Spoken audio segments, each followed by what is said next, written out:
Yo, dudes, today I had, oh, what the fuck? I had such a good workout today, man. Like, actually, such a good workout.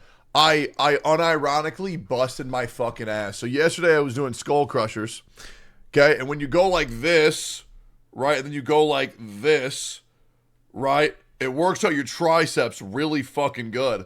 But the problem was when I went right here with the weight, I had too much. And I tweaked this nerve in the back left of my left shoulder blade. Okay? So I was told, have you ever noticed nobody cares? No, I haven't noticed that. So, anyways, so I tweaked this nerve behind my back left shoulder blade. And the last time I had this shit, I was out for 3 fucking weeks. 3 weeks. It's okay. I care, Techie. No, I don't care. Regardless, so I'm sitting there feeling bad for myself. I do a little bit of physical. I just came through it 40 months. So I'm sitting there feeling bad for myself. You know, I tweak a fucking nerve in my back left shoulder, but I just got back in the gym, and I'm thinking I'm going to be out. You getting swole, Techie? Yo. So I'm thinking I'm going to be out like. Swole out these nuts. Yo, good one. I was going to be out like 3-4 weeks, but then I just decide to absolutely suck it the fuck up. And I go back to the gym, and I bust my fucking ass. I immediately do calf raises, like what, 180 pounds? I don't know if that's a lot. Is 180 calf raise a lot? I have no fucking idea. Yo, Tectoid, there's a new Plankton song is out. It's called Neon Tide. P.S. Kiss me, big that man. shit Kiss ain't me hard. new, bro. Neon Tide is not new. We've heard that shit many fucking times, bro. Regardless, I do calf raise like 180. I don't know, it's a lot. Maybe it is, maybe it isn't. Don't care. Anyways, I go, 180 is insane. Oh, okay. Well, I have no idea. I do it like it's fucking nothing. I throw that shit up. No fucking problem. Do lightweight, but a lot of reps. Why? That shit fucking sucks. I do like 10 to 12 reps of everything that I do.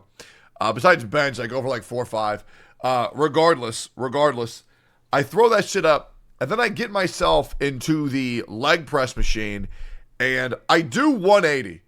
And I'm like, okay, that's fine, right? It was pretty hard. You know, it did feel hard. And then Leroux goes up, and Leroux does 180. And I'm like, oh, wait. If Leroux can do 180, there's no fucking way that I can only do 180. So then I'm like, okay, if Leroux did 180, I'm going to just double what the fuck I was doing. So I just double the weight. And I put on 360 pounds. Okay, I just fucking double it. I double it. I throw that shit up easier than the 180 because I was so motivated. Because I'll be real, okay? I'm 250 pounds. Leroux is 140.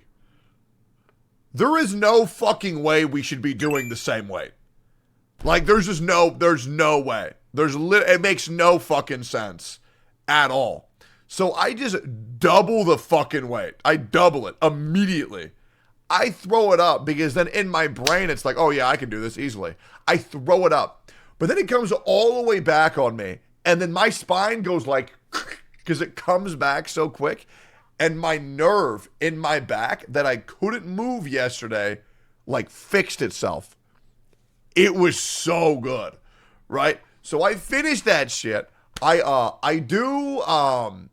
finish my leg presses. I do my hamstrings. I do my hip thrust. I do like, 25, 50, 75, 120, 165. So I hip thrust 330. I do that shit like 30 fucking times. And then I go on the elliptical trainer. And what I do is I get TFT. And I play TFT on the elliptical trainer at the same fucking time. It is the best. I'm telling you, cardio is way easier when your mind isn't thinking about cardio. Right? So I get like 400 to 600 calories burnt immediately. If you're not thinking about cardio, you will just knock that shit out. Because it's really not that hard. It's just tedious, right? It's a battle of boredom. Like you're just sitting there running, doing fucking nothing. Now, if you're in real life and you're going around like a train, or not a train, like if you're training in like a park and you're going down a path, that's different. You can like see things, but like it's literally you're on a elliptical trainer, you are locked in for an hour, hour and a half. You will be doing nothing but the cardio. You will be bored. And they have all these TVs around, and they're all showing shitty fucking stations. I don't know how people watch football. I don't know how people watch soccer or baseball. You want to know why, majorly, when people go to watch football and sports, they get fucking drunk? That's because it's fucking boring. Hey man, you can go pick mint on Genshin while doing cardio. Yeah, man. I mean, okay, you know what? All things considered, yes, I could go do that. But TFT is good because you have to think, and it gets your mind off of what you're actually doing. Baseball's boring as fuck. Oh, yeah, I know. Yeah, you know what is good? Baseball anime. Okay? Because I'll be real, bro. Like, okay, you know, every now and then, I would say basketball is cool sometimes. Every now and then, baseball is cool sometimes. Every now and then, soccer is cool sometimes. I mean, it's a sport with cool moments, but 95% of what's going on in sports is pretty fucking boring. You know what I mean? Like, it is just fucking boring.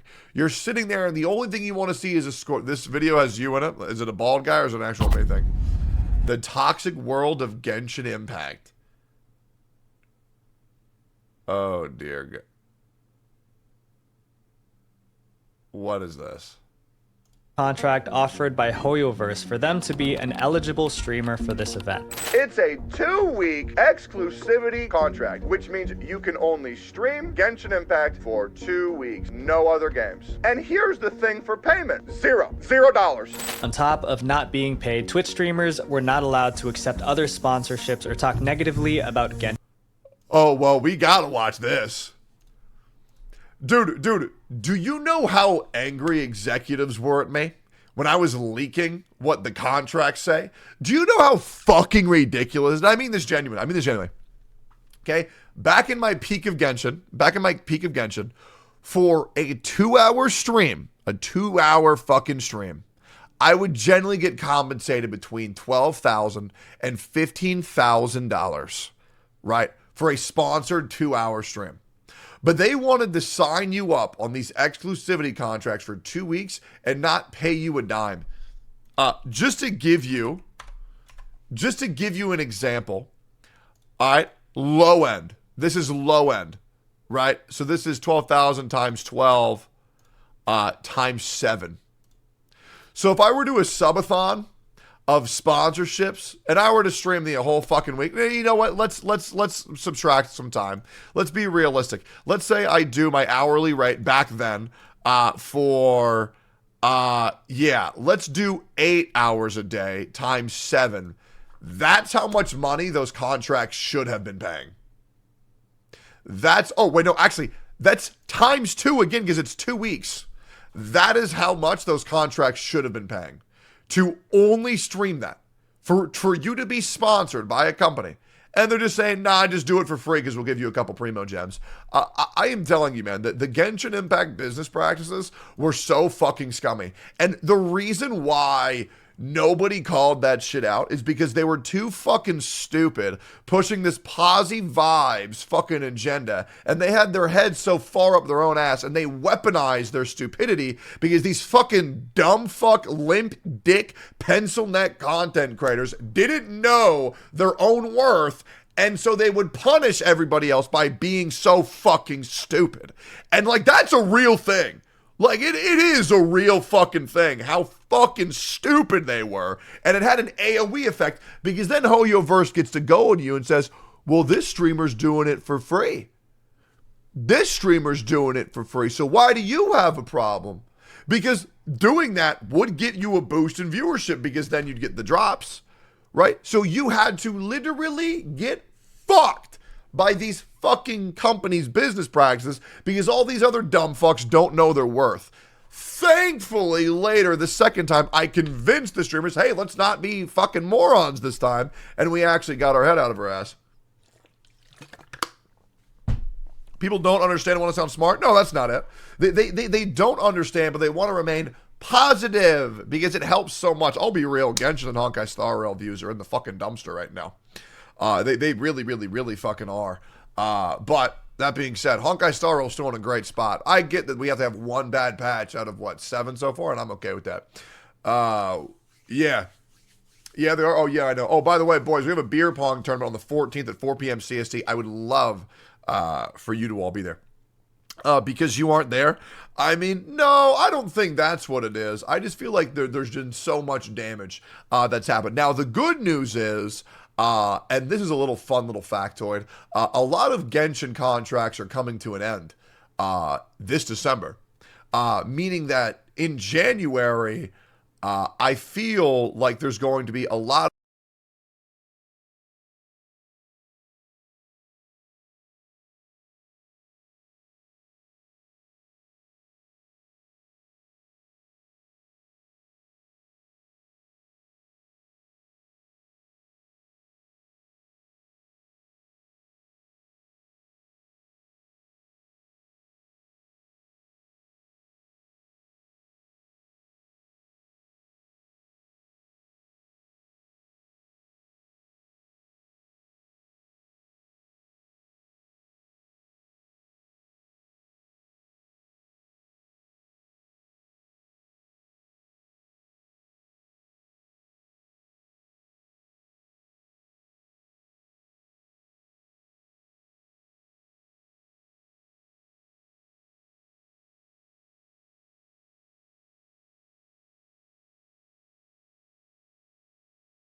a yes. You know what I'm saying? That's a yes. You know? So we're hey, you know what I'm saying? Stop simping, you bald loser. First of all, kill yourself. Great news. Oh, let's see here. What is this? Could be worse. This is what? Dragon the border. Sparking Zero desu ka? Yeah, new Budokai Tenkaichi. I will say, all things considered, that hit into the terrain doesn't look as good as it should in 2023. Let's just be fucking real.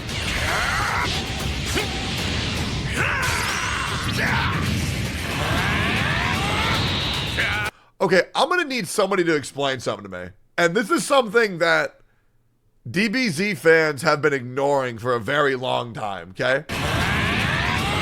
I just want you to watch this, okay? So Goku fires the Kamehameha, right? And then Vegeta smacks it away.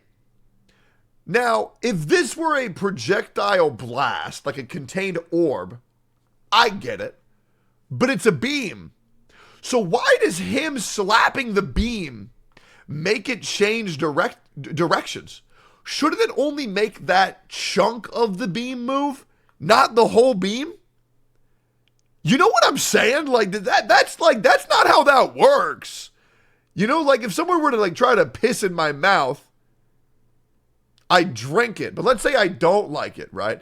Somebody pisses in my mouth. I don't smack the piss and then it changes the whole direction of the stream. It just gets rid of a little bit. Imagine as we're live when it comes to DBZ. Well, I'm just saying, like, how have we overlooked this shit for 20 years? Silksong fans be like, yo, this gameplay's fire.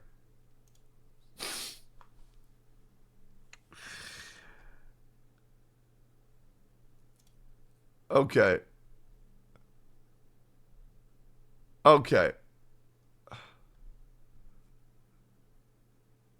I just want to ask a genuine question. Listen, guys. I get it. Opera GX Twitter game is fire. But deadass, is there a... Hold up. Hold up. I have a giveaway to roast him.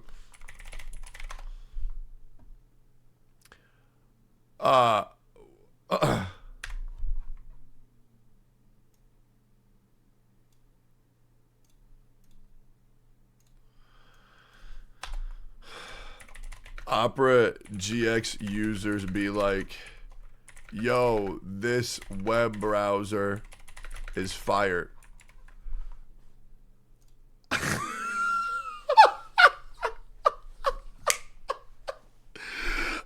I mean this genuinely. There is not a single soul on this fucking planet that uses Opera GX. Now, trust me. I get it. Like, you know, I get it. Their Twitter game is fucking fire. It is. There's no denying that. There's really not. But, like, there is not a soul on this fucking planet that uses Opera GX. There's just fucking not. It's like all these fucking V-tweeters, you know? You know, all these fucking V-tweeters. You know, here. Standard V-tweeter starter kit. Pay $10,000 for a fucking model. Okay? I do? No, you fucking don't. Okay? Your whole chat uses it. Literally nobody uses Opera GX. I do? You're just fucking lying. Opera GX users 2023. Okay. So 25 million desktop and mobile devices. Okay. Google Chrome users. 3.2 billion. 3.2 fucking billion. First of all, Extra Emily, thank you so much for the raid. I appreciate the fuck out of that. Yo, Emily, honest question. Do you use Opera GX? Like, I mean, deadass, anybody in Emily's chat, like, there is no way there's a single fucking soul. Nobody uses this shit. Literally nobody. Like, guys, I want you to understand this. 25 million people use Opera GX, and that's like a lot, right? 25 million's a lot. 3.2 billion. 3.2 billion people use fucking Google Chrome, right? I want you to see this, okay? 25, right, plus 25. This is how many times you need 25 million to get 3.2 billion. Right? I just want you to think about this. That's how many times 25 million goes into 3.2 billion. Opera GX is newer. Okay. What's the plus side? What's the plus side of Opera GX? Okay, listen, I get they do make funny memes, and also thank you guys for the follows. I greatly appreciate that shit. While I have your guys' attention, I will admit I wish Extra Emily could be a part of this. I did extend the olive branch. I wish she could be a part of it. I am hosting my very own event on December 14th, 4 p.m. CST on my channel. Beer pong tournament. First time ever. Winner gets $10,000. I'm fronting all of that money myself. And I have a huge announcement to make on that day. I would love for you guys to be a part of that. And if you came for Extra Emily's chat, just know that I appreciate the fuck out of you being here. And welcome to the stream, yo. Wow, day drinking? It's 4 p.m., bro. Okay? Let's think about this reasonably, okay? There's going to be like 30 fucking streamers, right? We all do one round.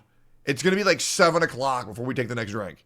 Okay, less resources, more privacy, free VPN, ad blocker, more customization, CPU ramlets. Should I swap? Should I swap to Opera GX right now?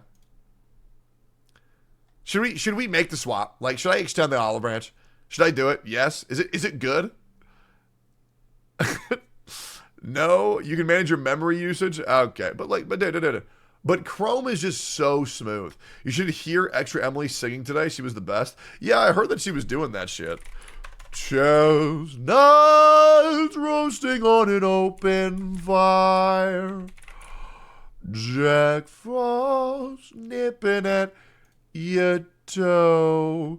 Wait, what the fuck is this shit? Wait, Snuffy follow-a-thon? She's doing a collab with Lethal Company right now, so she has next week, and I think maybe it what might the be with fuck her, does that so even I'm not mean? Sure. Wait, what is a I don't usually check her follow-a-thon? DMs that often. Isn't that like a surefire way just to get botted and be stuck in subathon hell forever? Okay, cool. I think I've got a squad then. How's that work? Also, why Snuffy? See, Why now does Snuffy not have huge everybody's tits? answering now, I'm just like, I'll be real, man. I love Snuffy to death, but bro, the big Pong boob does. models, that shit is just so fucking OP. Alright, let's peep this shit real quick. Let's do this, okay? How good was her singing? Top 24 hour. Emily attracts some cool dudes. the freaking chicken skin is on it. Ew. Yes, Matt. Yeah, so like you got a boyfriend? Oh, I'm not looking right now. Thank you, Mac. I'm not looking. What's your number? I'm gonna take you out to eat. That's okay. I don't live here or anything. I'm gonna go to wherever you at. Oh no, that is very kind. You don't have to do that. I'm from Texas. Texas. Yeah. You know that's pretty far away. And And you gotta eat parties. Thank you. Don't that feel warm and welcoming right there? it's To be able to okay. shake a nice black man. Oh yeah. A strong black man. Oh, very nice. But yeah, I'm not looking right now. Thank you. You got all these to eat? You gotta eat all these? Yes. I'm eating all the Lunchables right now. What the fuck? Chat. There can be great people in chat, right? So, yeah, that's them. Oh shit. Yes. Thank you. Oh shit. Yeah, they're talking away. What the fuck, dude? What the fuck, dude? That is fucking weird, man. I don't know, dude. When okay, maybe hear me out. I immediately get off put when somebody like. It just makes it weird the moment you bring like race into it. Where it's like, don't you love the warm embrace of a white man? It's like, bro, what is going on here? Like, I find shit like that so weird. Like, what is the need to say that? You know what I'm saying? Like, that shit is fucking weird. Like, oh, do you? I mean, shit, I guess. Fuck me, man. On my zoomies, I got an Uzi, no Uzi. Fuck on me, look at me, ayy. Fuck on me, yeah. Look at me, fuck on me, look at me, fuck on me, yeah, ayy. Fuck on me, look at me, ayy. Fuck on me, yeah. Look at me, fuck on me, look at me, fuck on me, yeah. Why is she so much more comfortable doing this? Yo, easy money on the beat, though. No, you don't even know. Oh gosh, she's so fucking good at that. I remember, dude, Extra Emily's debut for OTK, man. That shit. She goes really fucking hard in the paint. Why is everybody getting Clash of Clans sponsored but me, man? Break that wall, everybody. All right, It's actually pissing me off. Oh my god, the balloons. Oh no. Everybody has this sponsor except for me. Brand risk? Bro, I'm like one of the most brand-friendly creators on the fucking platform. I've You never dumb seen the fuck. balloons Kill before. yourself, retard. Okay, sorry.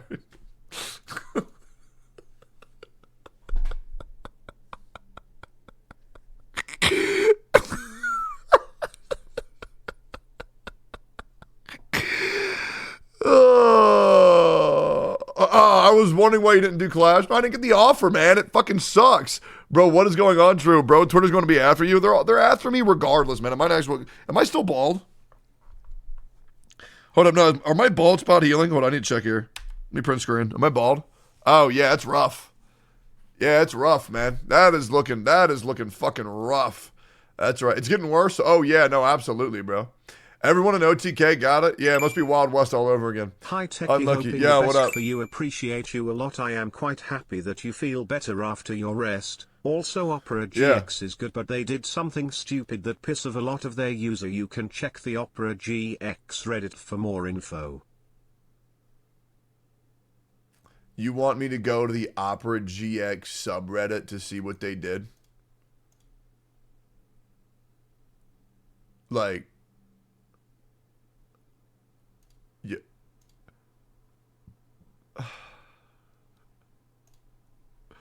Man, who is this handsome man? You know what I'm saying? Who is this absolute fucking stud? You know? You know what's crazy? You know what's crazy? I was 300 pounds in this photo. Is that not nuts? Who is that? Yo, Chad, I want to ask you a question. Who the fuck do you think that is?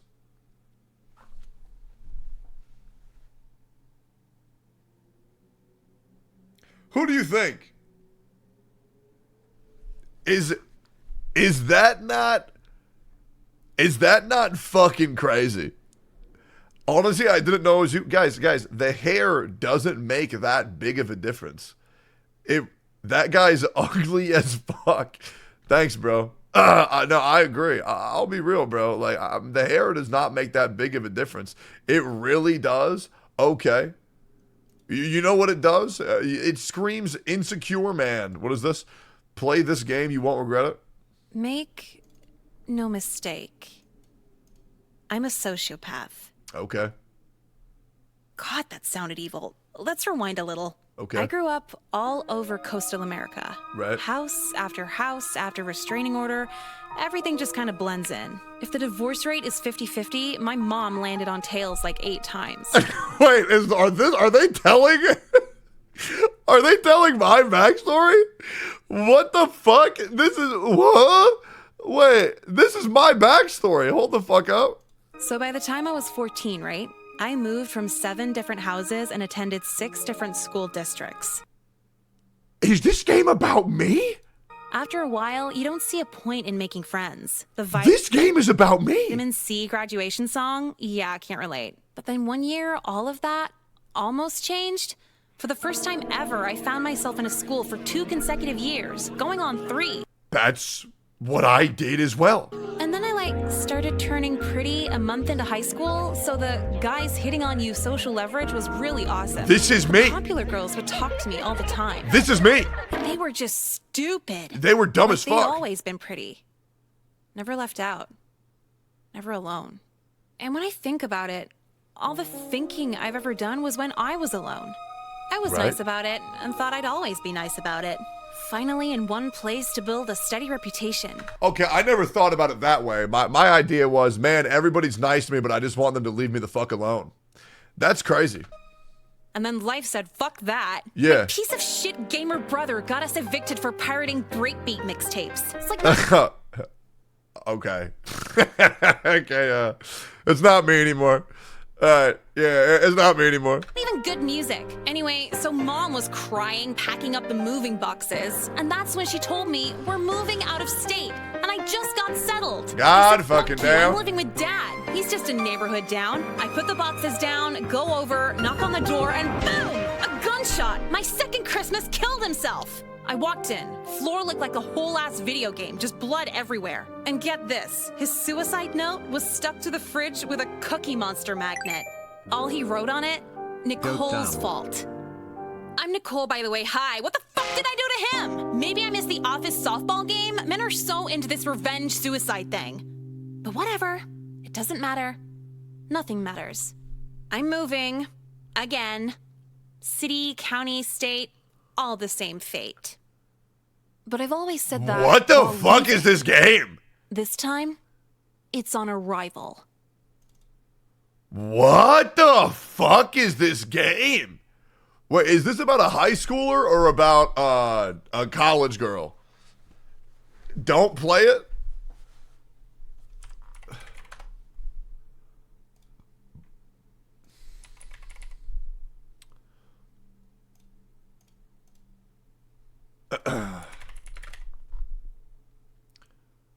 Wait, so I shouldn't play it? I shouldn't play this shit? Are you sure? What is re-up? What is Class of '09 re-up about? Aethel started the meta? Okay. I'm gonna finish it. Re-up is a remake? Re-up is the better version? Okay. I saw Emmy playing it for a bit. Okay, well, why don't we watch me finish it for a bit? You guys want to play this shit today? Class of '09, the re-up. Is this about high schoolers or is this about college girls? High school? Okay. So 18-year-olds or 17-year-olds? It's about the average American high school experience? Okay, great. 17? All right, cool. Thanks for the heads up. That way I don't say any fucking weird shit. All right, yeah, we'll play. I'm down to play this shit today. Why the fuck not, man? Letting you guys know tomorrow's going to be another late stream. You guys know how I've been prioritizing my mental health, my physical health. I need to see my dad again. It's been 2 months. So I'm taking my dad out to eat tomorrow. But then I'll be live after that. Also, boys, can you still hear me? Type hi if you can hear me. And then don't stop typing things. Oh my god, why the fuck am I so dehydrated? My piss is like neon green. All I do is drink water. Why the fuck is it like, it's like ink. There's no way I'm this dehydrated. What the fuck? It's like goo yellow. Like it is straight up goo.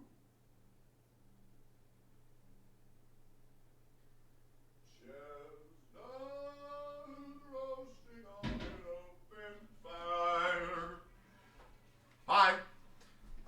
Yo, I don't know, dude, I don't know how much water I need to drink for me to not be dehydrated, but god damn, every time I go piss, it is literally like ink. All right, yo, so yeah, tomorrow I'm waking up, I'm gonna go get food with my dad at noon, and then I'm gonna hang out with him until he doesn't want to hang out anymore, but I will be live after that. And then Monday, I'm back on Steak and Eggs. So I'm going to be live after that because I'm going to go to the gym, go to Steak and Eggs. Then I'm going to go live. Tuesday, I'll be live usual time. Wednesday, I'll be live usual time. Thursday, 4 p.m. CST startup for Tectone's beer pong tournament. Okay? I'm going to be trying to squeeze in streams when I can. So if you want to follow me here, but also if I'm going to, for the streams that I know are going to be like a minute or two or an hour or two, feel free to follow my alt channel. I just started it 2 days ago. It's called John Tectone. It's linked in the title. If you do ! alt, it'll also pull it up. If you do want that link, you're more than welcome to go follow it. It's been nice having just a nice little stream just to fucking chill out and do fucking whatever on. Regardless, appreciate the fuck out of it. Why are there no VODs on your alt? Because it's a fucking alt channel, man. I don't need that shit. All right, there's been this video I wanted to watch for a really long time. It's about sexualization and body image in video games. Because the thing is, like, I'm 29 years old, and I see anime girls more in video games than I see girls in real life, and I feel like it has to be fucking up my perception of reality. Let's find out. This was always going to come up at some point, and I've always wrestled with how to approach the subject of sexualization in video games because I personally think it's a really good thing. Personally. People see it as this big ordeal, but like, I think it's fine if your goal in life is to not breed a real human female. You know? Like, just, if you just want to whack your shit to an anime girl, I think that's fine. Right? Because you will become addicted to the drawings. You will become addicted to the graphics, the 3D. right? You will lose the ability to want to procreate with humans, right? And that's fine if you don't want that, right? To be honest, it could be a cure, but like, this is why Japan's population is horrible, because they like anime girls more than they like real people, and I'm the same, to be honest. Because I know I don't have the popular opinion here. Like, I know I'm not going to get an award for saying what I'm about to say. Okay, let's see. Deep down, everyone knows it. Boobs are great. I still think back to the first time I saw Guinevere in Dark Souls. I mean, holy moly, praise the suns. This character... You know what fucked me up? Seeing Bulma's titties in Dragon Ball when I was like 13. That shit was nuts. Yeah, I remember the first time I saw hentai, that shit blew my goddamn mind. Yeah. And then what was some crazy shit in video games? Oh, yeah, you know what it was? Gruntilda in Banjo-Kazooie. When she comes out at the end of the ending screen, because you lost, and she's a fucking baddie, oh my god, she was so fun. Kind of stands out in Dark Souls, and there's a reason or for Dead it. or Alive. During the DesignWorks interview for Dark Souls, the director, Hidetaki Miyazaki, said this, quote, "Talking of glamour, her breasts have nothing to do with me. They happened without my knowledge. It's all the artist's fault. I think I mentioned earlier, but I always seek a certain refinement in all my designs." Really? Yes, but the artist had such a happy look on his face, I didn't have the heart to stop it. Bro's a coomer. Bro, look at these big fucking tits. Look at these big fucking tits, dude. Oh, he's so happy. I can't put him down yet. We'll give him a couple more years, and then we'll give him the old boot. Like Old Yeller, man. Dude! There's something about the candid nature of Miyazaki's response that makes it seem even more grin-inducing. On the other hand, there are people that don't share this point of view and find these developments disturbing, especially in the context of female characters. Yeah, the amount of people who think that big titty chicks don't exist is actually fucking insane. Like, they see big boobies, big ass, like, oh god, they look so stupid. Bro, you understand that, like, big booby girls exist, right? It's crazy. Like, these people, like, cringe over the fact that Nicole's tits are too big. Man, I'm sure. There was literally a comment and a video being like, oh man, I'm sure glad they nerfed Nicole's big old tits in Zenless Zone Zero. They were so problematic. The only problem here, man, is that you're a fucking loser and you see people's different body types in a fucking fantasy setting and you equate that shit to real life because you are out of touch. It is so fucking weird, man. Guys, I'll say it. I love big-breasted women. And if you don't believe me, hey, send me a message on Twitter. I accept you. It's difficult for me to understand, but I'm going to try to do my best to relay what I have heard on the matter. Doesn't have to be Dark Souls, could be Nikkei Goddess of Victory, any of the good Mortal Kombat, Tomb Raider, Bayonetta, Dragon's Crown, I could go on. Dead or Alive, The Witcher, Resident Evil, Street Fighter, Final Fantasy, Soul Calibur, Honkai Star Rail, Nier Automata, Red Alert, good ass game. The Metal Gear series, Catherine, great game by the way, Blood Rain, Overwatch, I mean definitely on Reddit, GTA, Red Dead Redemption, and Duke Nukem. Let me know if I missed any. So anyways, my understanding is threefold. The first being that gamers feel misrepresented by the characters they play as, or... Okay, but here's the thing, is that when people think about sexualization in video games, they're like, oh, bro, these women, they're so unrealistic. No, women don't look like that. They don't. And then they see Ryu and they say, yeah, if you don't look like Ryu, don't talk to me, scrub. Like, this shit goes both ways, right? But here's the, I'm gonna blow everybody's mind. Here's the crazy reality. It's a fucking video game. Who cares? Make characters look with these crazy builds. That's the whole goddamn point of it being fantasy. I don't see anybody freaking out when there's characters who have cat ears and cat tails or a fucking orc.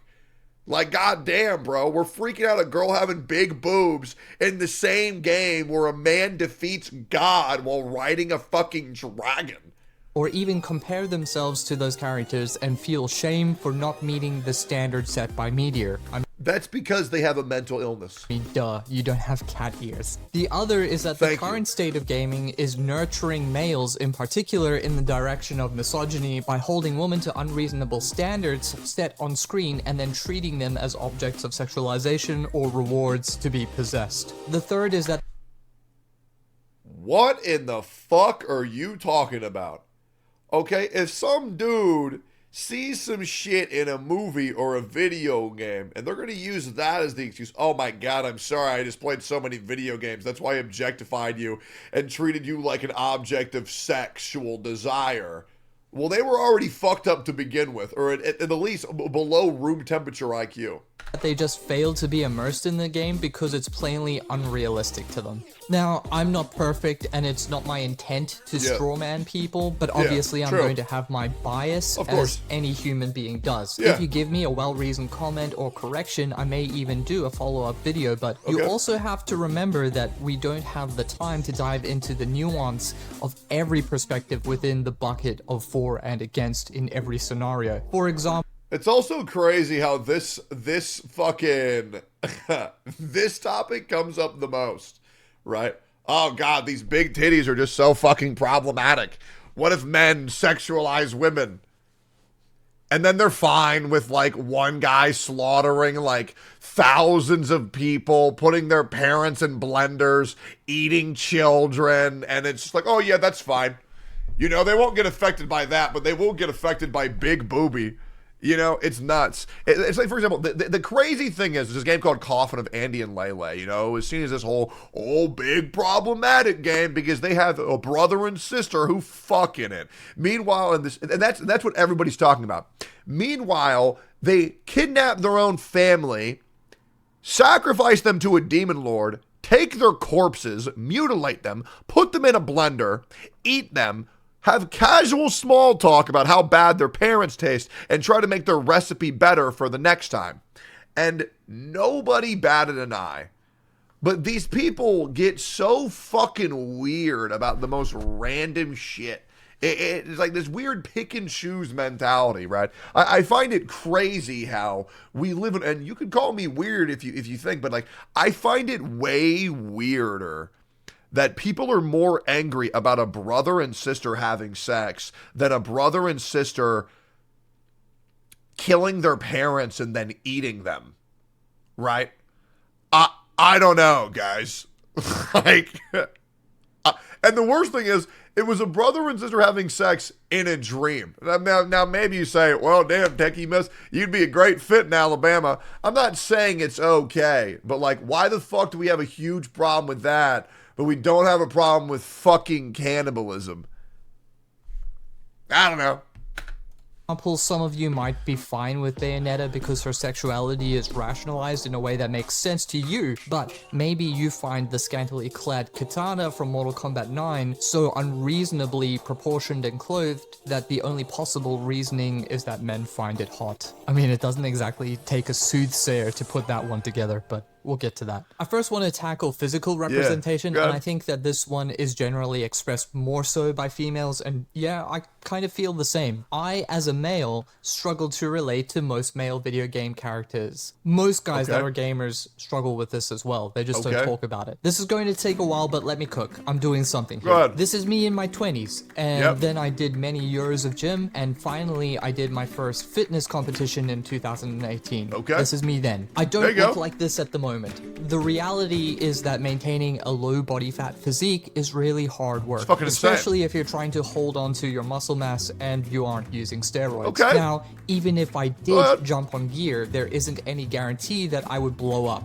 I mean, I'd get bigger and my jawline would widen, but the thing that most people don't know about steroids is exactly how prevalent it is. And it's not just bodybuilding. I still talk to people that didn't know that Arnold Schwarzenegger was openly on gear and everyone competing in Mr. Olympia when he was competing was also on gear. In reality, if you look like you belong on stage and you're very close to 90 kilograms as a man in the world of bodybuilding, then I have my doubts. Though I am being very loose here, there are some very average...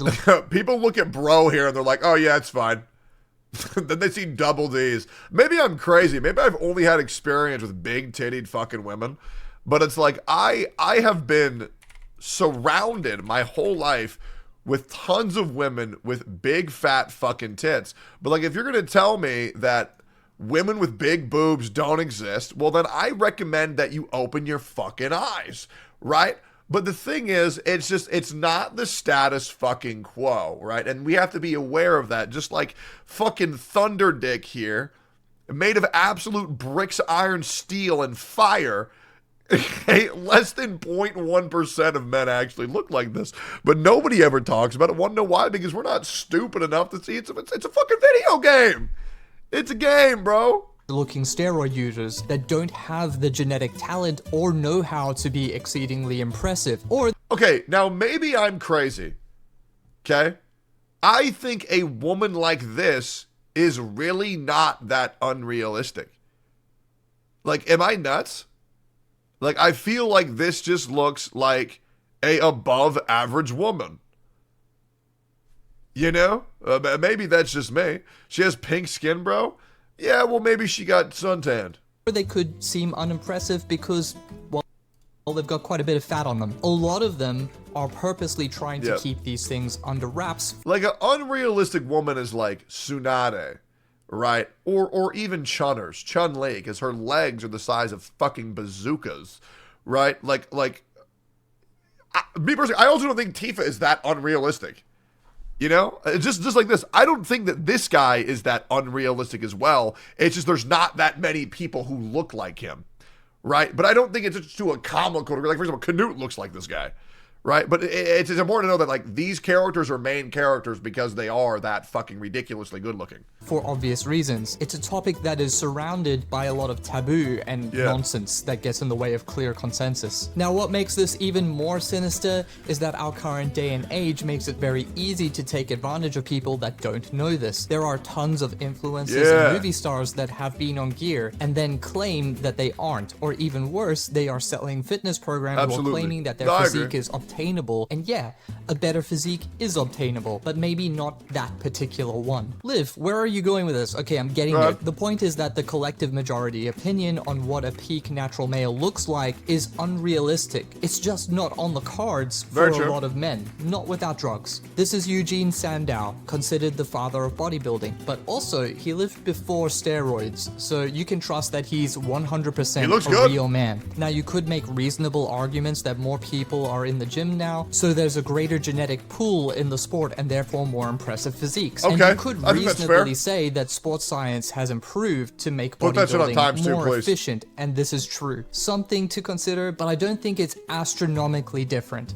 To give you an idea, the winner of the WNBF, Bodybuilding Federation, which is one of the few that does random drug tests, so, you know, you can still cheat, but it's better to be charitable, you know? Anyways, the winner in 2023 is Bada Lakan, and he weighs in at 86 kilograms, or 190 pounds on stage. Bro is huge. For reference, Arnold Schwarzenegger was 107 kilograms on stage, and Mr. Olympia of 2021, Big Ramy. Yeah, I feel like this is what the average dude looks like. You know, I feel like he's pretty average. You know, I feel like you see these fucking guys everywhere. You know, he seems natty. Me personally, I mean, that's me when I take my shirt off, to be honest. Is 140 kilograms on stage. Broadly speaking, the biggest guy on gear is approaching double the muscle mass of the biggest natural bodybuilder. We need to talk about something else as well. The average body fat percentage of an optimal athlete is around 14% in males. Generally speaking, your abs start to really show at around 12%. Jesus. This is the point where people will start to notice, but high-level bodybuilding requires single-digit figures, around 4% at the most professional level. Do you know how hard that is? Right? Listen, ladies. I'm not trying to say men have it harder, right? But let's just be real. Okay? I'm going to make a take, okay? I don't want nobody get angry here. Okay? I'm just going to tell you how it is. If you have big boobs, right? It's because you got lucky or you got surgery, right? And that's like it, right? You didn't earn it, okay? Maybe you paid for it. Maybe you got lucky. Having abs, right? Having abs like this is you change your entire fucking lifestyle and work your fucking ass off forever. It's ridiculous. Here is a barbarian from Dragon's Crown. This character is in single digits of body fat. I don't know of a single professional athlete that stays in single digits all year round because it's so incredibly difficult to maintain and it's simply not beneficial. So let's talk about male characters from a video. And I'll keep it real. I don't like abs on men or women. I think they're stupid. You know, and they're so fucking ridiculous to maintain. I'll be real, man. You know what I like? I like big ass arms and a big ass chest. I think guts look cool, right? I just feel like the ideal body figure for me is I just want my chest to be bigger than my stomach. And I feel like if you have that, you're doing great. But to be honest, I feel like everybody looks fine. Video game. I'm going to choose Soldier 76 from Overwatch. I mean, he's basically the Captain America of the universe, but he's also the average-sized male body in the game. This works with Hanzo and Cassidy as well. Here's a side-by-side of Soldier 76 next to Frank Zane, 3-time Mr. Olympia, and yeah. Oh, shit, I know where he's going. Yeah, but that's what the normal dude needs to look like, huh? Yes, he was on Gear, but he's also considered the father of aesthetics and competed directly with the likes of Arnold Schwarzenegger. Yep. Now, obviously, there's going to be no perfect perspective here, and we're going to ignore the massive hands and forearms of Overwatch characters, but I measured out Frank Zane's shoulders, waist, and thigh, and then traced them over Soldier 76. What do you know? It's almost like the average Overwatch hero has a very similar frame and musculature to bodybuilders of the golden era. What's crazy to me is that Frank Zane was known for his narrow waist, and even though Frank Zane has the more flattering angle, he still doesn't have Soldier 76 beat. My point here is that the point of reference for many artists when they go to pencil out these peak male physiques starts beyond what is naturally achievable for most men, especially men that are not spending substantial time pursuing these physiques.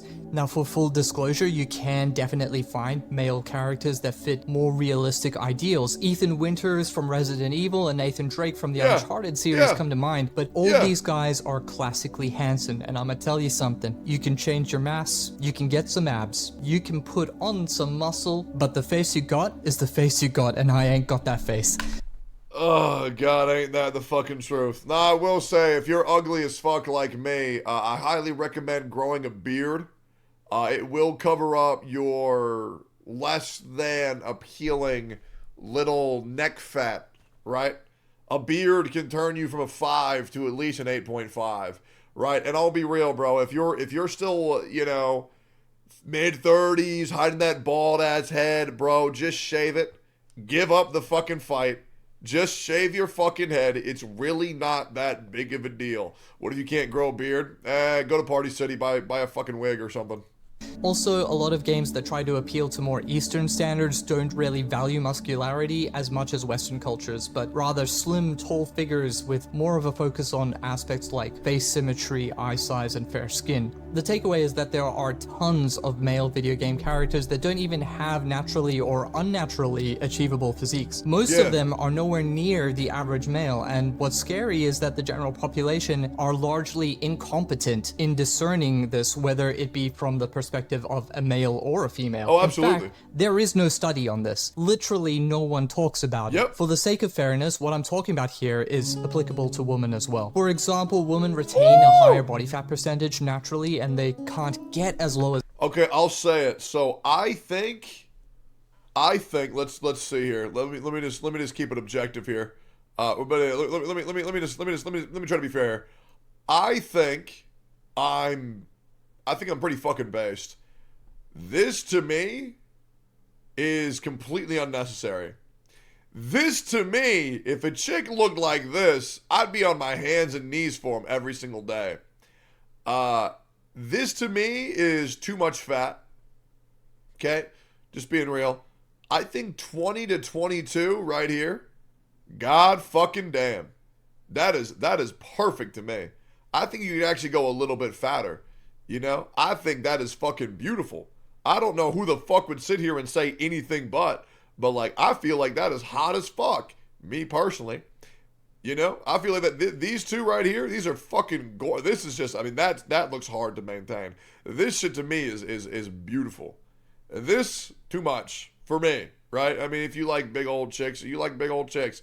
But I just don't feel like our lifestyles would mesh up too well. You know, because at this point, it's just unhealthy. You know what I mean? I like body physiques that are healthy and not ridiculous to maintain. That's what I like. I don't want to lose my significant other by them becoming a fucking gym rat. But I also don't want them to die at 40 because they weigh 800 fucking pounds, right? And maybe me personally, I'm not trying to fat shame, but when it comes to a point where you can look at somebody and tell they probably have to, like they're breathing hard, their heart's working overtime, I'm gonna tell them to get into the gym. Because it's when your weight becomes a negative factor on your health that you need to fucking change something, my opinion. Right? Like, people fat shamed me. That's why I lost 90 pounds. As men without dying, but women generally have their abs show at a higher body fat percentage. Here is an example of a bikini pro. What's important to note is 1, her physique is very impressive. I believe she's a natural athlete, but there are no guarantees. What I can tell you is that one thing is real. Boobs are mostly fat, and you need to lose fat to show definition. You don't get to choose where fat comes off of your body. All this to say that if you drop body fat for definition... Yeah, these fucking people who promote targeted, like, specific weight loss, you literally can't do it. You cannot fucking do that. You can't just say, oh yeah, you want to lose just fat off your arms? Oh yeah, then do this. You can't do that. Like, your body will lower weight from everywhere at the same time, and then it'll equalize. As a woman, your boobs are going to diminish substantially. Compare this to Miss Olympia winner Maureen Blanquisco, who appears to have not lost any mass in the ordeal. For those that can't do simple addition, breast implants are extremely prominent and sought after. And like steroids, by the way, a lot of bikini pros do use performance enhancers, but we're not getting into that now. But like steroids, it's more than you think. I mean, I sort of feel like people know in the back of their minds, they just prefer not to address it since, you know, it's harder to hide and they like it. Society approves. Anyways, if you're female, you can pick one. Boobs or definition. And if that's... God fucking damn. Wait, play that again. Yo, show her again. Pick one. Boobs. Holy fuck. That's a beautiful fucking woman.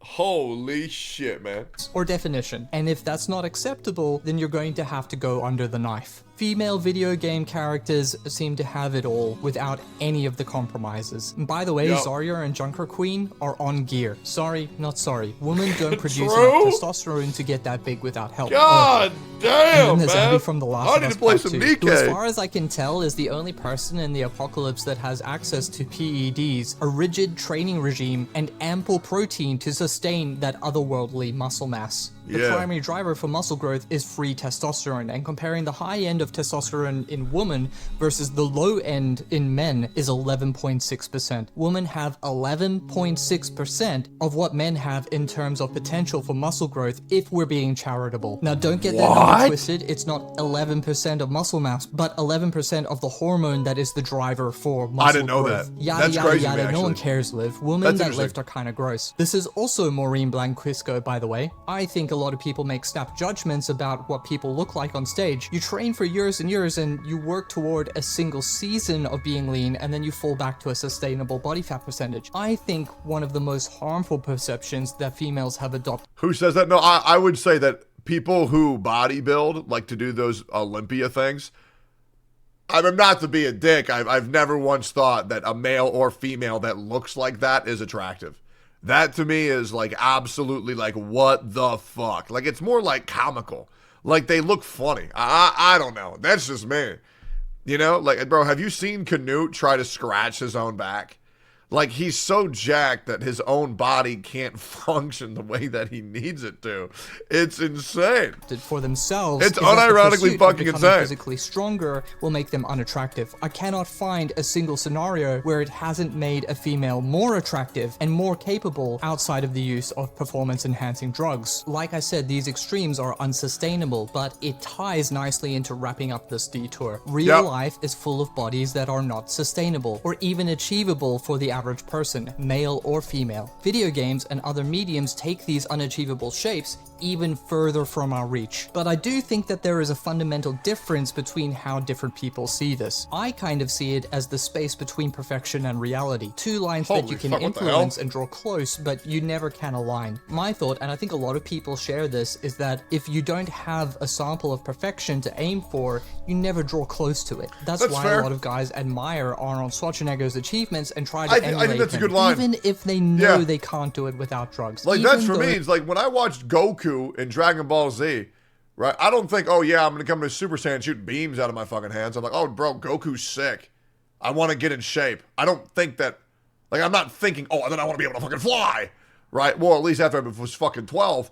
But like, I'm just like, oh, Goku's cool. He's dope. Look at how he's doing fighting. I want to exercise. So they choose to stay natural, they still want that inspiration to look up to. I'll never be as muscular or as handsome or as skilled as the male characters I play as in video games. I can't be. But it's still beneficial to know that I could look more like that. I can become more handsome if I work at it, and I can be more skilled if I apply myself. And there's a fundamental good in having that carrot dangled if you see it for what it is. I think it's also fine to be inspired and just do nothing with it. Like, I can play God of War 3 and not go to the gym afterwards. I don't need to be Kratos light. But wouldn't that be cool though?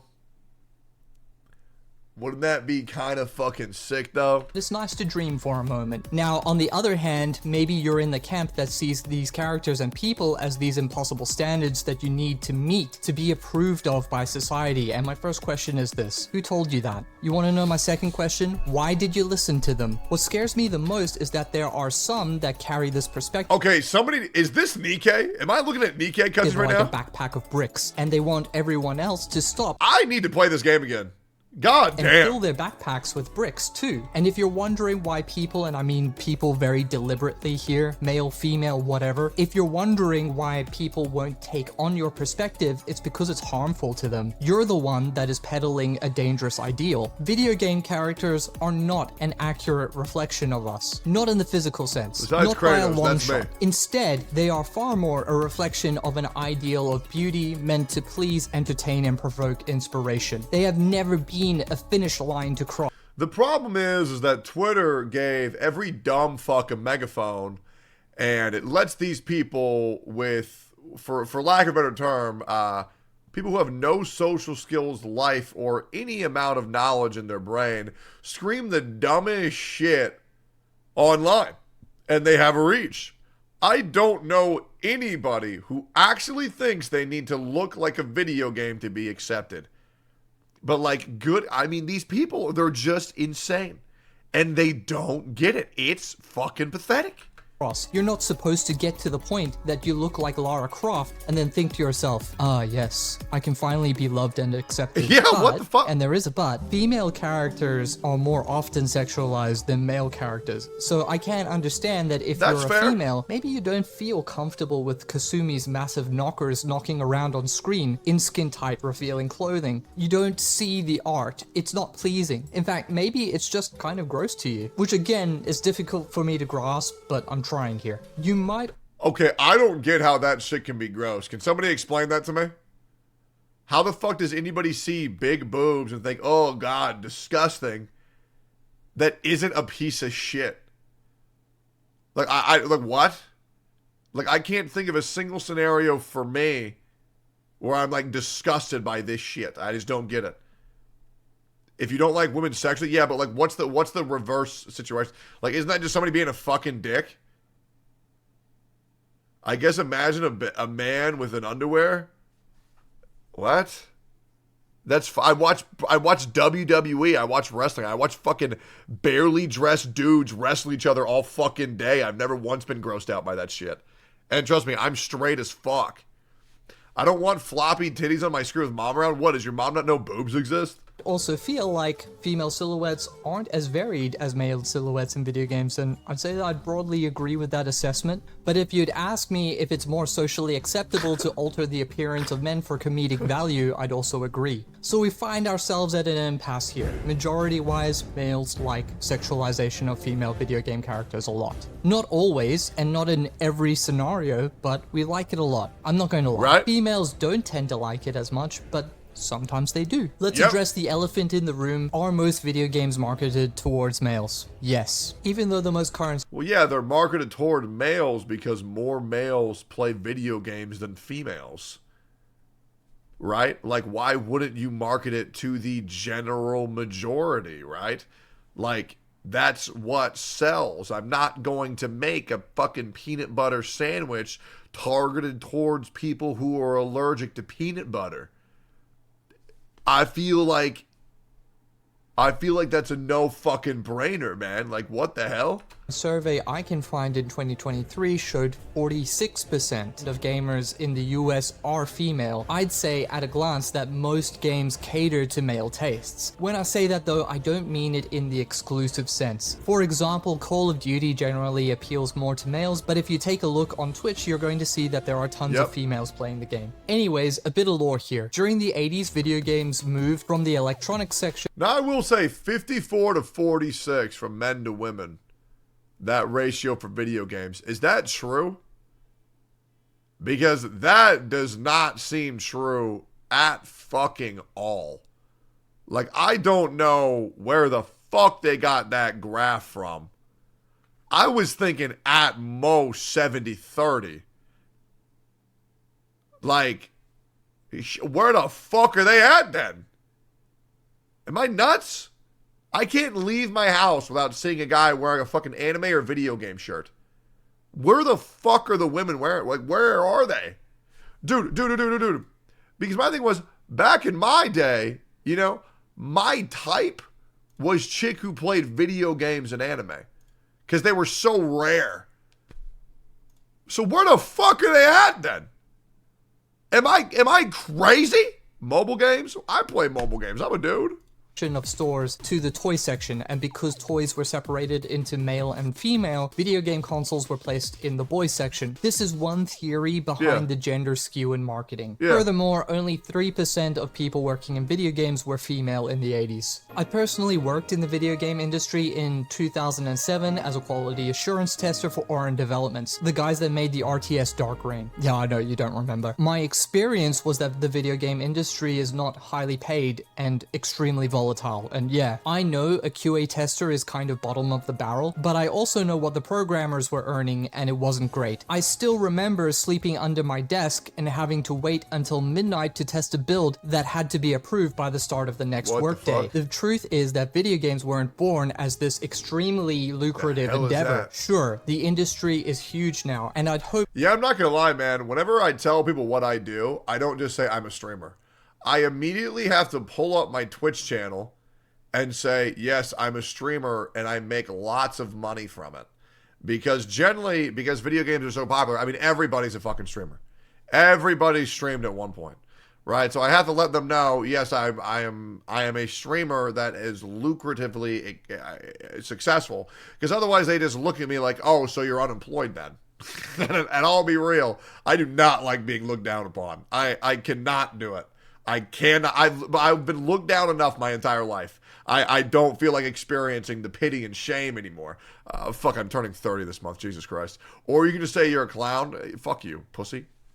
That the value of workers has gone up, but my point is that many people that got into careers in video games back in the day were passionate people that were largely going against the norm of the time. It was never cool to be into video games. There are even records of some game devs leaving their names off of the credits of their games as to not affect their day job. Hideo Kojima told his friends he worked in finance when he started working at Konami. It was often met with disapproval from family and friends and seen as frivolous. The view would change over time, but my point is that it wasn't a desirable career for anyone that didn't really want it. Am I saying that women wouldn't have what it takes to work in video games back in the day? No, but I think that there was a high level of risk, male or female, and I think even as a guy, I'm not confident that I would want to take up a high-risk, low-paying career for personal fulfillment if I had other options, or if I could find that personal fulfillment somewhere else. I'm not using this as a catch-all for why females didn't really engage with the video game industry. I just wanted to illustrate the mindset of the time and give it a frame. I think it's pretty common to look at the numbers on the page and say, oh, women aren't doing this thing as much as men. That's bad. Maybe it could have been better. Maybe it should have been better. But while we're balancing out genders in every career, we should probably help out sewage disposal. As you can see, gaming is doing way better than the sewage sector, with 24% of developers being female in 2019. In comparison to only 4.5 of sewage disposal workers being female in 2023. Huge. Moving on, the next question is why... Yeah, there's this game called Warframe where I'm pretty sure there's more female developers than there are men. I don't know. I mean, I've been there many times. Digital Extremes. It's like all fucking chicks. It's actually insane. Is it that only 24% of game developers are female? Why isn't it closer to 50% like the stat for gamers? Well, I think it's because they don't want to be. A lot of people online would like to assert that we have nurtured women away from video games, that the hobby has been gatekept by males, and that careers have been denied, and therefore there aren't more video games targeted at females. I don't know. I feel like gamers gatekeep anybody. You know, I mean, then again, I'm sure it's very annoying to be a female and go online and get harassed, right, because you're a girl. But I mean, like, there's forms of that for everything. There really is. Now, as a white man, pretty much the worst thing they can say is that they fucked my mom. I know black people have it very bad as well. So you know what? Maybe there is a bit of truth. Right, women and no, I'm just being real, guys. I mean, if you're black, you know it is pretty fucking bad to go into public lobbies. Like, I mean, it's the truth. Hey, listen, you know, it's the truth. Soda poppin' gamers hate women. You know what? I mean, maybe that fact is a little bit more true than I'd like to admit. It's actually pretty fucking sad, you know. It's, as men, we just get used to the things we're told, and there's a certain truth to that as well. You know, I've been shit on my entire fucking life, but I don't know. I mean, I feel like it'd be pretty fucking annoying every single time I loaded into a lobby and I hear it, oh yeah, babe, you want to be my little heel slut? You want to play Mercy for me? Yeah, you want to be a good girl? God, that'd be so fucking annoying.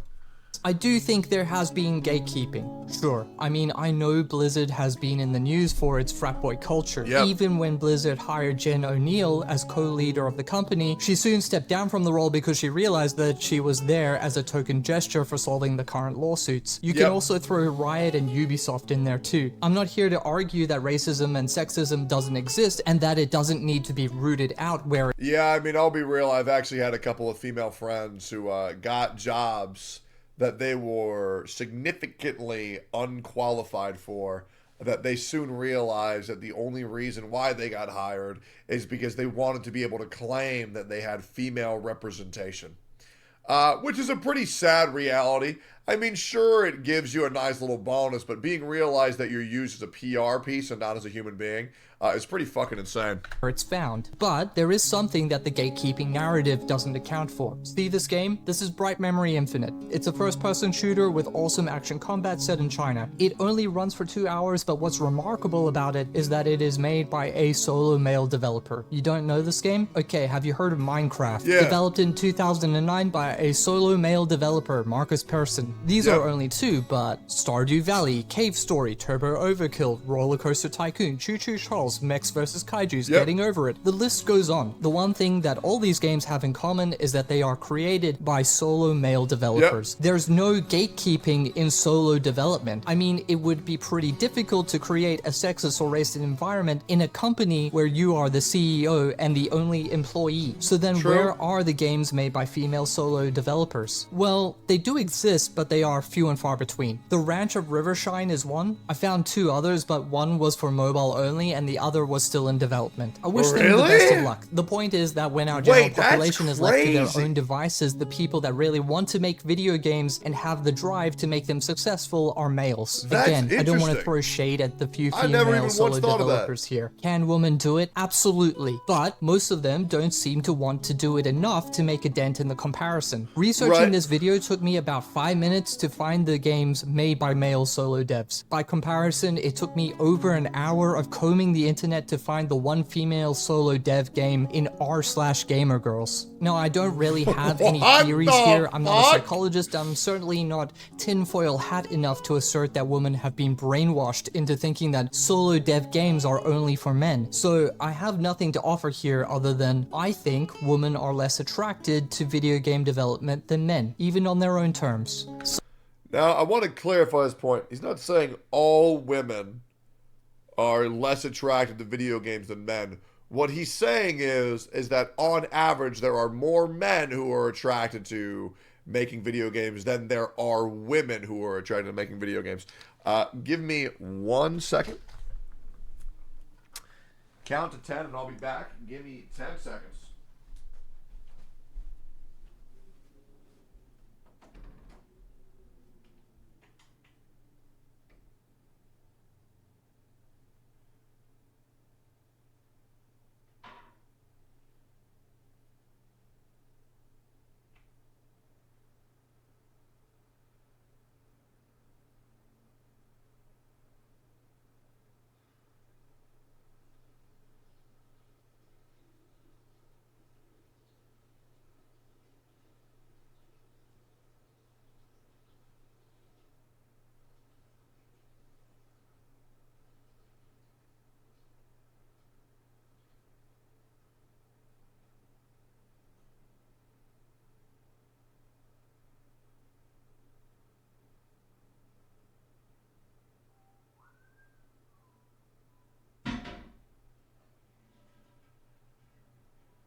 Well, one of my cats took a big old shit in the fucking bathtub.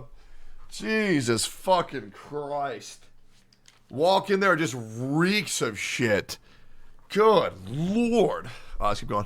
Some people will only be happy once the number of female devs is 50% or greater in their favor because they believe that finally video games will heal. They will finally reflect the quote-unquote right ideals. It will finally be your turn, right? I'm not so sure about that. You might recall this is just a detour. We're here to talk about why games tend to cater more toward male tastes when okay, bro. I mean, listen, I don't care.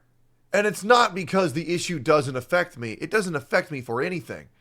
Like, I don't think everything has to be 50-50. I really don't. Right? If someone's better than me at something, they should do it. If someone's worse than me at something, they shouldn't fucking do it. There are things, sorry guys, there are things that men are better than, or better at, on average, than women. And there are things that women are better at than men. Listen, I'm not going to be out here advocating that, you know what, I feel like it's unfair that women get to do all the birthing. I want to do that shit too. Put that baby in me. Let me carry it around. I don't fucking care, right? The only thing that I care about is that the best person for the job is doing that fucking job. That's it. That's the way it should be. That is pretty much the end of it. Okay? Our bodies are built differently. Our brains work differently, right? Now, that's not the case for everybody, but obviously there's exceptions, but like on average, I mean, like, there are things that, you know, there are things that certain people, certain races, certain genders are better at than other ones. And it's just the way genetics works. And it's an uncomfortable thing to say. And apparently in 2023, you can't say that. But like, that's just how the world works, man. That's just how the world works. when it comes to sexualization. So yeah, more men making games is definitely a part of it, but, and this is an important but, men are simply... Like, I'll be real, bro. Would anybody want to watch men UFC versus women UFC? Like, it would just be fucking uncomfortable, right? It would be fucking horrible. I would, hell yeah. Okay, well, I'm not fucked up. Okay. Easier to please. I mean, it's literally as easy as removing some of the armor or showing more skin. Going back to Bright Memory Infinite, look how easy it is to get money from us. If this didn't work, it wouldn't be here. Not convinced? What was the biggest marketing point for Resident Evil Village? I'll give you 2 hints. This is a horror game. Lady Dimitrescu is barely in the game. Also, I thought that people were tripping when they found her really attractive, but, you know, then she picked me up and strung me up, and it was like my world changed. I was so confused on whether I should run away or spend forever in her chambers. Moving on, why was Megan Fox dressed like this in the Diablo 4 marketing? Every GTA game has a female in suggestive poses on the cover art from Vice City onwards. Here's some DLC for Dead or Alive 6. So yeah, sex sells, but it's way easier to sell sex to males. Literally edit some art assets, change some... Because we're big, dumb, testosterone-filled dumbasses. Okay? It's the truth. Right? The majority of men are a bunch of testosterone-filled fucking idiots. Okay? And all we do is we wake up, we eat, we stroke our shit, and then we complain on the internet why we don't have a fucking girlfriend. Okay? The integrity of the competition that you're in matters. I mean, why put in more effort than it takes... Hold up.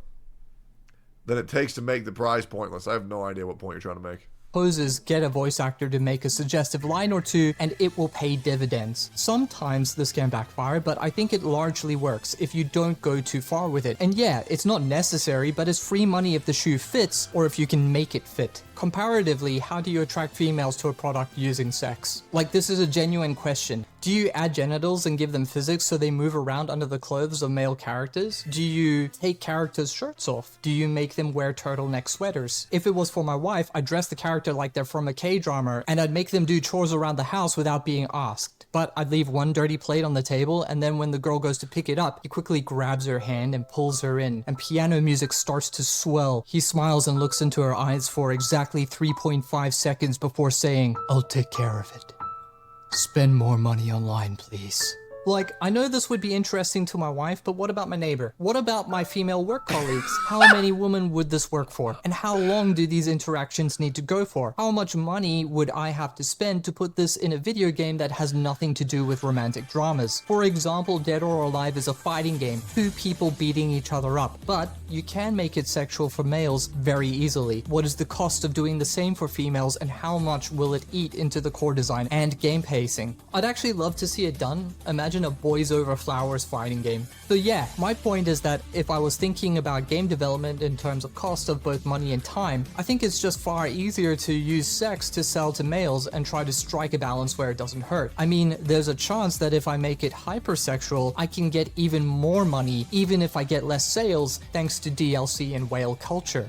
Speaking of sales, I think the other thing that's going around a lot is that people think that it is very fucked up to shit talk a woman about her looks, but then those same people have no problem going to a man and then telling them how repulsive they are because they're unsuccessful and don't have a fuck ton of money.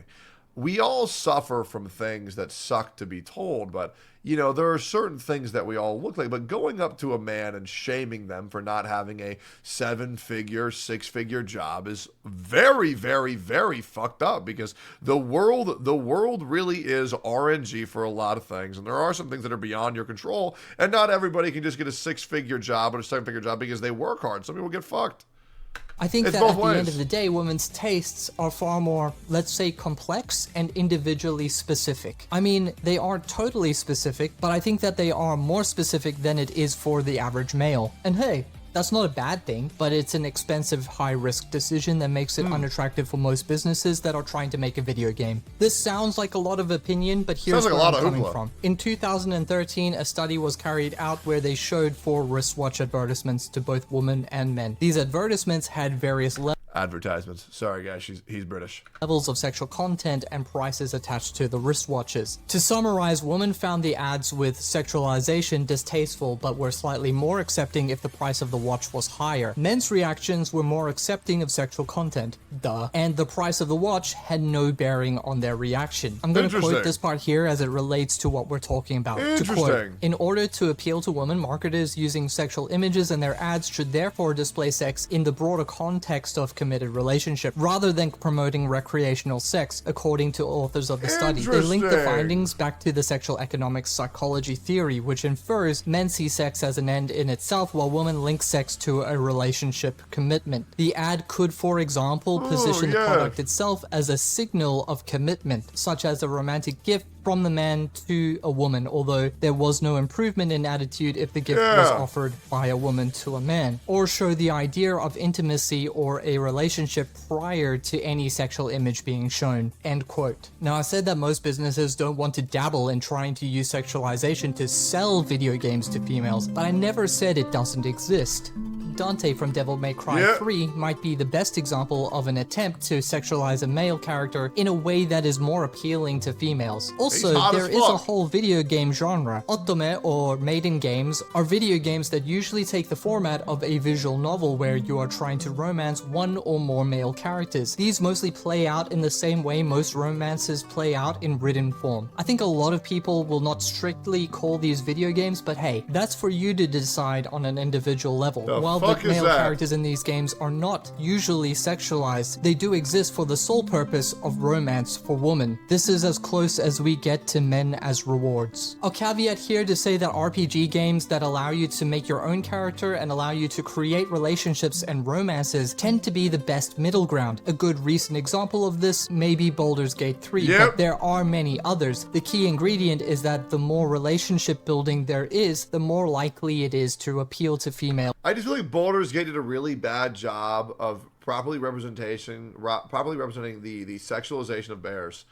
And the fact that bears have such a bad name in these games, just being overly sexualized, is really, really off-putting and jarring for a furry as of myself, because we're not all like that. Like, we are mammals, right? We have feelings. It's not all just about fucking and lust. Like, and they just kind of trivialize that, and as my first Sona would state, it's just very offensive to people like me. Males in a sexual manner. Anyways, we've established that more males are in the game development industry than females, and I think I've established my point that it's easier to target men's. Why would you romance the newscaster, bro? She was like the worst chick in Mass Effect. You could have fucked an alien. What are you doing? Sexualization. I think this is enough to explain why there are more sexualized female characters, but we haven't yet talked about concern number 2. Well, it's because women are hot and men are ugly. How do you sexualize a dude? You just make him jacked? Okay. Right? We don't have enough features. Like, and then guidelines prevent from just having our big old dicks out. Like, there's no way to show dick cleavage. Like, what do you want us to do? Like, show the pube hair on the top of our shaft? Like, there's just no real way to get around guidelines while sexualizing men. Yet, true. You know, I mean, like, well, we have Conan where you can walk with your cock out. But here's the thing, guys, and I'll just say it. Vaginas are gross. Dicks are gross. So nobody wants to see that shit. So the only thing that you have is, like, there's, like women have fucking boobs. Right? Women have fucking boobs and they have ass, right? Men just have ass. You know, it's just harder to sexualize a dude than it is to sexualize a girl, unless they're a femboy, and then it's, you know, it's pretty easy. The concern that this sexualization nurtures men toward misogyny and incentivizes men to hold women to an unreasonable standard as sexual objects. At this point, we need to take a step back because there is a difference between sexualization and sexual objectification, and we should probably talk about women as rewards. An often quoted example of a female video game character that is sexualized but not objectified is Bayonetta. Even though Bayonetta is full of innuendo, sass, and, well, female nudity, she isn't considered as an objectified character. For starters, the designer... Really? Is she not? I feel like she is. Am I crazy? Marie Shimazaki is a female. Actually, kind of a stupid point now that I think about it. Moving on, the argument is that Bayonetta's sexuality as a character is intrinsic to her competent personality and explained to a satisfactory level by the lore of the game. For example, Bayonetta's outfit is actually her hair, and all scenes where she is naked, she is using her hair to summon a demon, and her hair is literally the mask of the demon. Right. Further arguments are that her sexual displays aren't for the benefit of any male characters in the game, and that her sexuality is self-serving, powerful, and somewhat mysterious. By contrast, let's look at— Yeah, see, this mindset I like. You know what I mean? Like, be sexy for yourself. You know? Like, to be honest, I would just be walking around with my boobs out for me personally if I was a chick. You know? I'd be like, yeah, I'm doing this for me. It's not for you. Okay? Then that's what I'm saying. Okay, I will admit, this shit sounds kind of bullshit to me. It's like this whole fucking this whole makeup industry, I feel like it's bullshit. They do all this shit where it's like, yeah, wear the makeup for you. Wear it for you. No, you're not. Like, no, you're not. You're wearing makeup because you want to look good for other people. It is the fucking truth. And you've been brainwashed into thinking that you're doing it for yourself. But like, how many times do you wake up home alone and think, oh, I'm going to get all gussied up and sit here and not show it to anybody? Like you have been brainwashed. That's why it is a $1 billion fucking industry. Okay? Just admit that this is what it is. Societal standards have made the beauty standards for women so fucking unrealistic that you wear makeup because you're afraid of anybody judging you without them seeing you when they see your real face. It's fucking depressing. It is. It is actually fucking depressing. We have built a society where normal chicks, good-looking chicks, think that they're ugly unless they wear makeup. I mean this genuinely. In every single relationship I've ever been in, I have actively, not to say how good of a guy I am, I have actively advocated where I'm just like, hey, if it's just us, you don't gotta wear shit. I don't care. I really don't care. Me personally, I feel like women look great without makeup. They really do. I like it because I know they're not fucking up their skin with whatever goddamn chemicals they put in that shit. Okay, I don't care. I don't need these chicks to have these fucking whole-on kabuki fucking setups for me to be like, oh yeah, maybe we'll fuck today. Hey, man. You know? Hey, you do whatever you want. Okay, listen, hey, you think I got room to complain with my bald ass head? Absolutely not. Miss you on steak and eggs last time. Definitely make the potty, bro. Hey, thanks, bro. Tell it to OTK so don't kick me. At Rappy from Nikkei Goddess of Victory. This goes for all the Nikkei characters in-game. All of them are female. So we can see Rappy sort of has a military... You know what I really don't like? You know what I really don't like? Okay, I genuinely don't mind when girls do like the fucking splash of red with like the huge blush, the crazy cat eyes, the full black eyeshadow, the crazy red lips. I'm okay with that. I think that that's cool.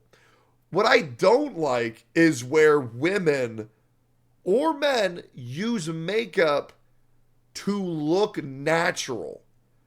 Because that, to me, I don't know what it is. It just kind of makes me feel bad, right? Because it's like they really want to be perceived as beautiful without makeup to try to really try to seem like you look this way. But like nobody's gonna think, oh, big cat ears, red fucking blush, freckles everywhere, fucking demon eyes, contacts. Nobody's gonna think that you're trying to look natural. People are like, oh yeah, she's going for a look. But it's like the natural thing where it's like they want to be accepted as just being naturally beautiful. Like they really are looking for that yes from people. That it just kind of makes me sad, but maybe I have a skewed perspective, and maybe one of you guys can inform me on that. But like I don't like the whole natural look shit because it's just a fucking I don't know. It just makes me sad that like some girls actually genuinely don't feel comfortable going outside unless they're wearing full face. It's fucked up. You know what I do for my daily routine? Cocoa butter, rub my head, beard oil, done. And then there's people who are like having to paint that shit on their face every day. It is actually sad. And that's why I like boobs. You know, I like big fucking tits. You know what I'm saying? Like, you don't put makeup on your fucking boobs, right? Like, if you want to distract people from your fucking face, just have your fucking tits out. You know?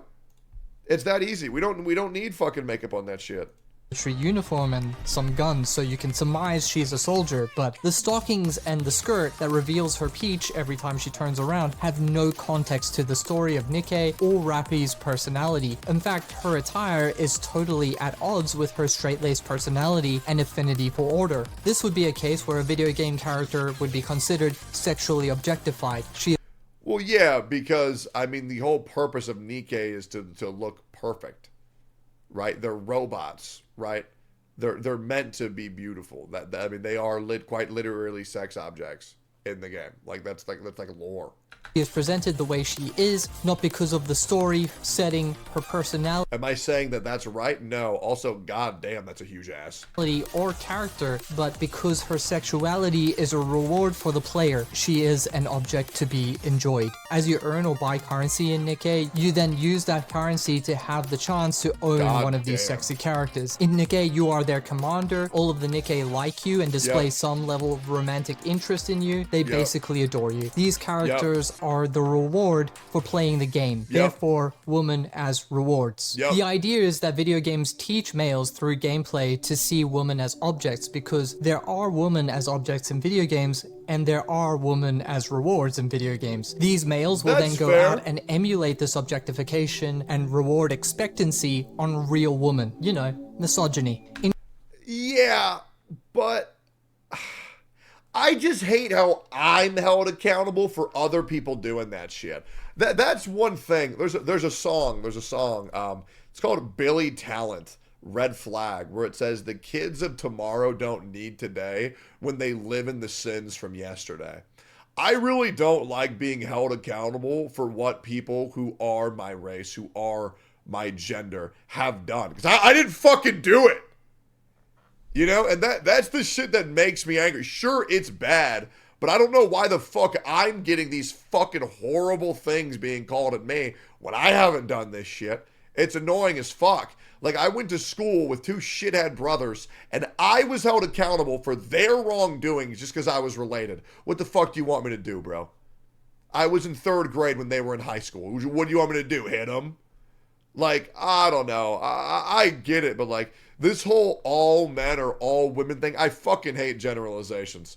I really do. I feel like it's one of the biggest disservices to humanity as a whole. I don't think people understand how fucking frustrating it is to be held accountable for someone's actions that I haven't fucking known my whole life.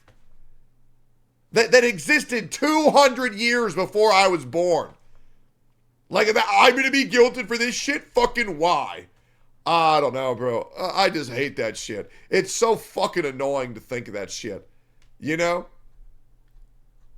Like, bro, I get it. You know what I'm saying? Like, I'm white. Okay? I get that people who are white have done bad things in the past. Right? I didn't fucking do them. You know what I'm saying? I'm a man.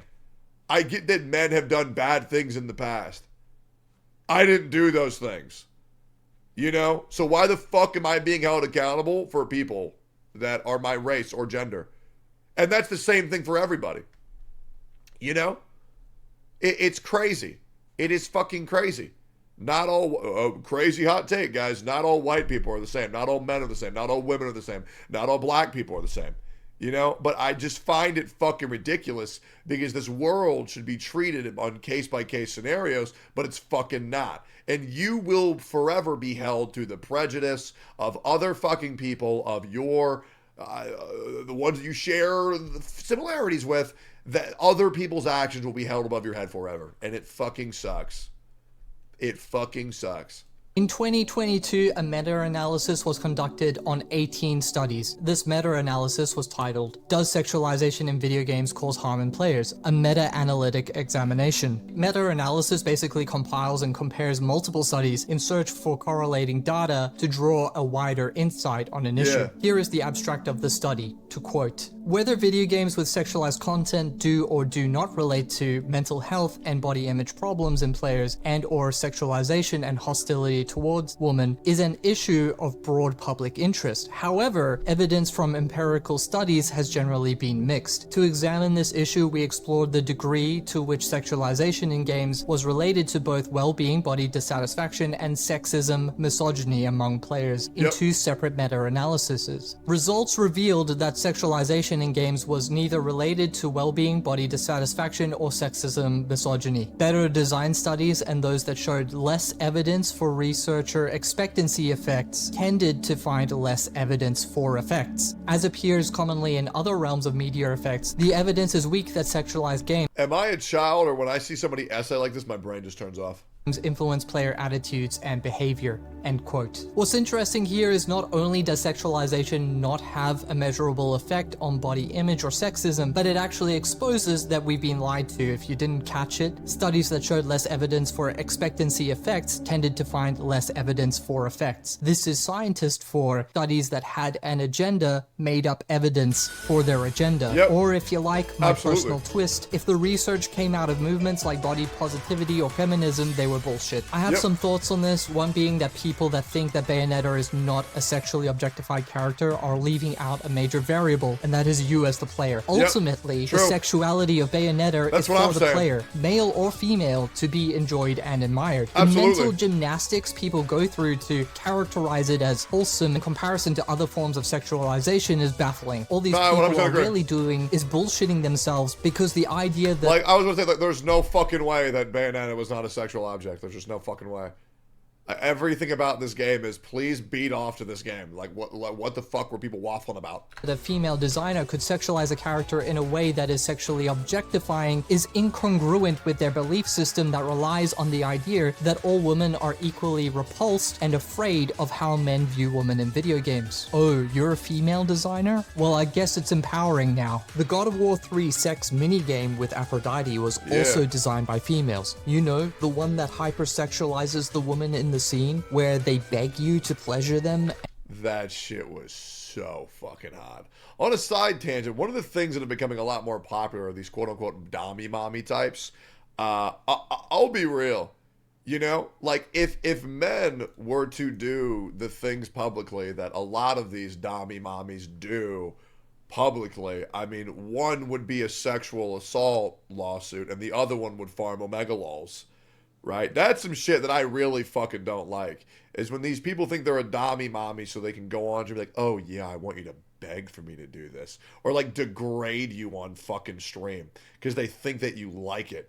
Oh my god, that shit is so fucking uncomfortable, it's ridiculous. And the crazy thing is, it's so common. I know for a fact at least 80% of people have seen this weird ass shit that these fucking dommy mommies do online.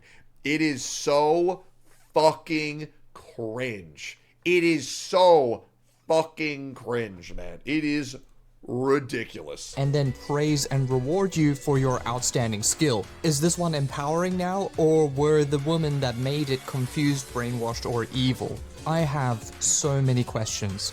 But let's get back to Bayonetta. Don't get me wrong, I can tell the difference. Like, yes, it's all explained. It's her character, yada yada yada, but I don't care. I can still undress her like a Barbie doll. You see what I'm getting at here? The other is that all video game characters are ultimately objects. These are not real people. True. You can't go up to Tifa and tell her that you had dirty thoughts about her cleavage. Cammy doesn't know that I lost the match because I was distracted by her ass. Even if I scream it at the top of my lungs. This is so obvious it hurts. Most people know that video games are a work of fiction and that there is a distinct difference between what happens in a video game and the social expectations of real life. Yeah, and then there's Genshin Impact players. I can't tell you how ridiculous it was when I had to explain to an entire video game community that the video game characters didn't exist. So when I was talking about, one, not enjoying their singing, or two, how fat their fucking ass were, well, they can come and message me to tell me if they have a problem about it. Oh, wait, they don't fucking exist. And the fact that people don't get this shit is a fucking clown fiesta. How many studies are there that prove that you can shoot everyone in the street in GTA and turn off your PC and walk an old lady across the road without having a single murderous thought? Does it not then stand to reason that you can sexually objectify a fictional character and then not project that fantasy into your day-to-day life? I know. Doesn't it then click that you can sexually objectify a character in a work of fiction without it turning to sexual arousal and then acting on it? These are easy questions to answer, but I don't think anyone was truly listening, which I find pathetic. I think the great tragedy here isn't that males making video games are creating misogynists, but that there are a loud minority of people that don't understand how the average male even perceives sexuality, which is kind of funny because it's really simple, but they still manage to miss the part where we're generally not animals. I don't know what game this is, but I want to play it. Kind of sexist now that you think about it. Now, all this does nothing to address that a great deal of females feel put off by cheap sexualization in video games. This is understandable, but we can refer back to the wristwatch study for that. This is going to address concern number 3, that being that sexualization is distracting and breaks immersion. In fact, I can give an example of when I found the sexualization of a female character in a video game a little weird. I recently did a review on Red Alert 2, which is a great game. They had Carrie Werer acting as Tanya, who is supposed to basically be the military version of Lara Croft. Her in-game voice lines are pretty gun-ho and, well, she sounds like a 90s action hero. In the acted scenes, though, she was just annoyed the whole time. Not action hero annoyed, like Karen annoyed. That was confusing enough, but what was really off-putting to me was when she suddenly fancies you at the end of the game and wants to go on a date. In the scene, she suddenly reveals her sexy black dress beneath her coat. Now, this isn't upsetting to me, like, I don't really care, but because of the contrived romance and the split personalities, she definitely came across as a weak and unconvincing character to me. Again, I'm not bothered by it, and I think that there are a lot of females that really don't care about it either, but I do feel like it would have improved the game if they paid more attention to her character and didn't muddy it by shoehorning surprise romance. Yeah. I'd go a step further. It would have made more sense if Tanya had a sex scene with a random soldier. Think Private Dizzy from Starship Troopers, and we're getting close to what I believe players would expect Tanya to be like. But honestly, I could have just done with something more simple, like, I don't know, we drink beers together or something. I don't know. I don't drink beer, but it still fits better. Anyways, scenarios like this are more prevalent in the eyes of females. I'm often going to gloss over the scenarios where the boob jiggle physics doesn't make sense, or the moments when the female character doesn't act like a female character, because ultimately, it's pleasing to me that they do that. So what is someone to do here where they feel like they're the minority? Where they feel like they would like a video game if it wasn't for that one thing? If you could just flip a switch and make the sexualization more nuanced or more in line with your interests? Well, I'll tell you how to piss off everyone and look like a clown. Start advocating that developers retcon and purge their current IPs and fan bases. This is one of the most insane things I've seen in our modern era. That is just fucking weird. Like, what in the fuck? Like,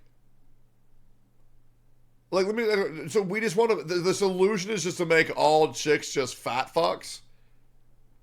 Like, that would actually be, in my opinion, the exact opposite effect of what people think it would have. The reason why we like these video game characters is because we can use them as a symbol of like what it is to be perfect and aim to be better, to get close to how they look like. But if every character on Earth just looks like some nasty average fat fuck, well then what the fuck? Nobody's going to give a fuck. Like, we'll make everything normal. Oh, bro.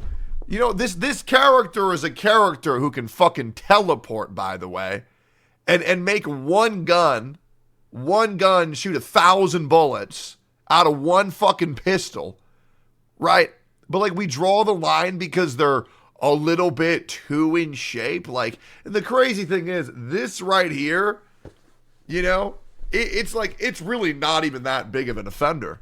You know, like fuck, make every character look like Gragas, I guess. Era. And I think a lot of it is built on the false narrative that video games breed sexism. What the fuck? Let's move on because there's smarter options. The smarter option is to advocate for new games and IPs you want to see. This does still get backlash at times from real misogynists. Because again, they do exist and there are misogynists that play video games. Now, while this is smarter, I don't think it quite works. And once again, I'm going to make an appeal to common sense here. If 46% of gamers are female in the US, and we can extrapolate that to the entire Western audience, and let's assume that they reach some sort of consensus on how they want games to change, then those... You want to know why it's such a slippery slope? Because it's like, okay, so we can't have women look hot. Okay. Then we can't have men look hot. Okay. Well, we can't have killing in our video games because it's bad. Okay. Well, we can't have sex in video games because, you know, it poisons the minds of youth. Okay. So we can't have orcs or elves in video games because they don't exist. Okay. Okay. So we can't do anything fun in video games because life's not fun. Right? The point of these games is to be a work of fiction. The point of these games is to be fantasy. I don't get how people don't get that this shit is supposed to be for fun and fantasy. It is so fucking stupid. Those games would already exist to fill the demand. This leads me to believe one of two things, and it's likely a mixture of them. The first is that only Omega level nerds even talk about these issues, and the broad population of gamers just consume games and don't care about the quality of the content or the future.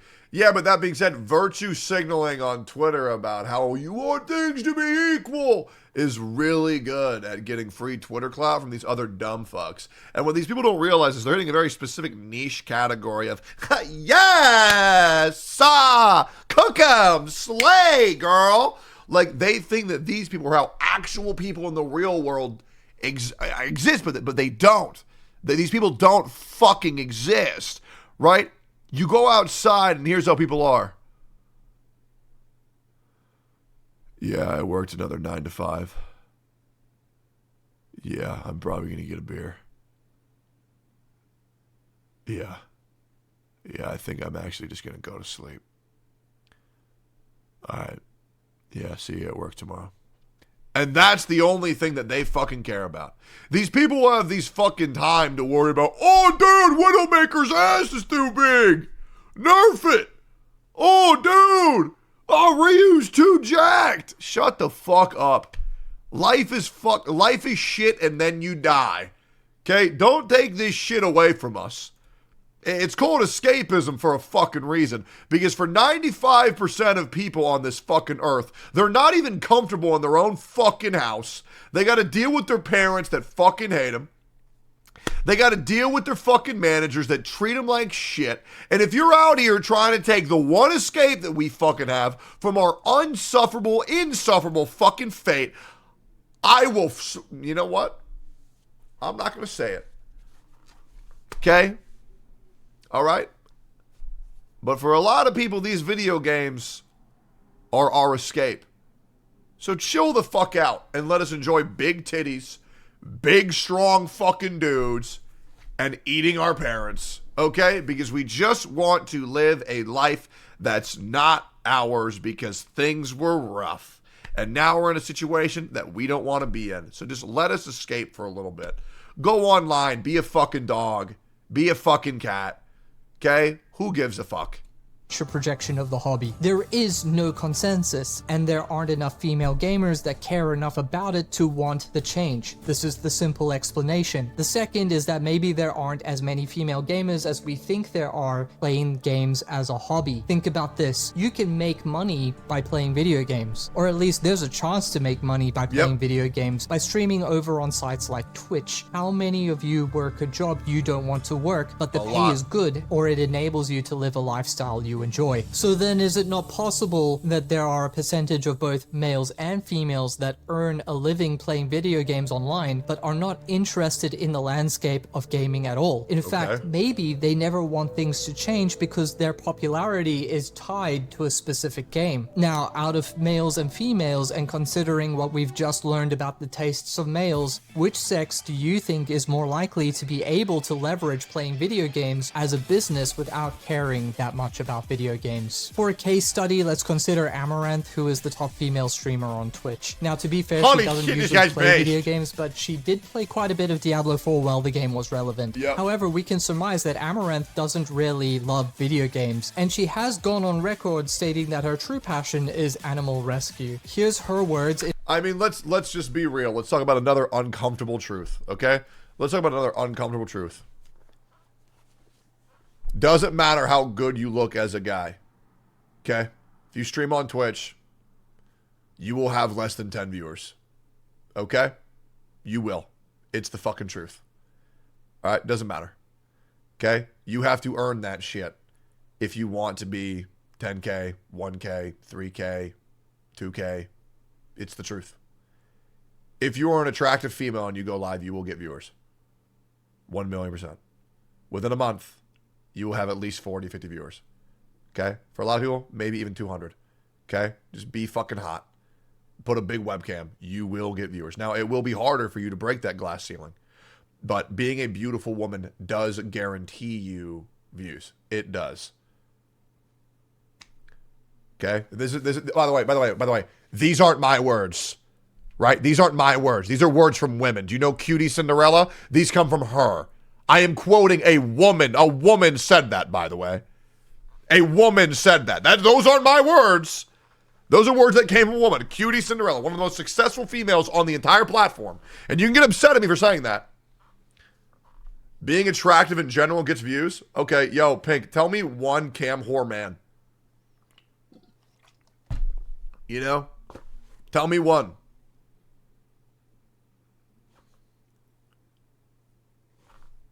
You? Yeah, you're right. Austin show? Yeah, and he's gay.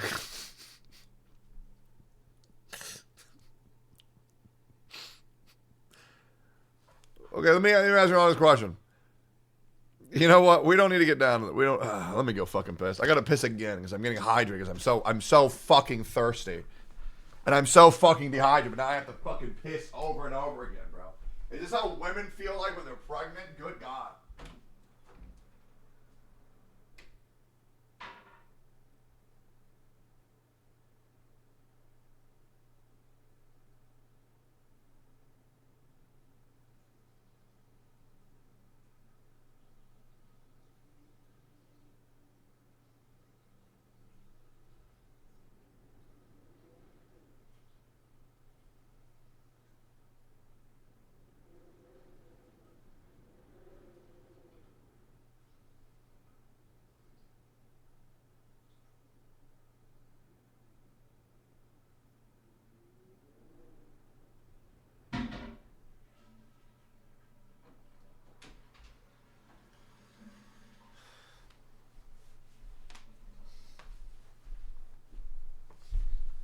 Oh.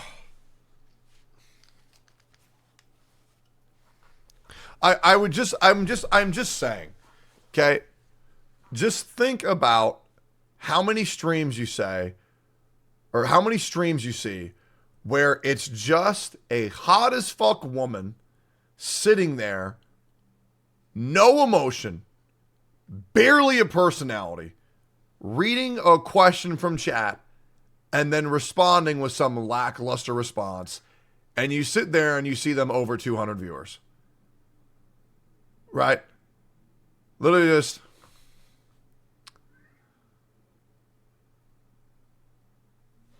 Here, let's just go ahead and do this real quick.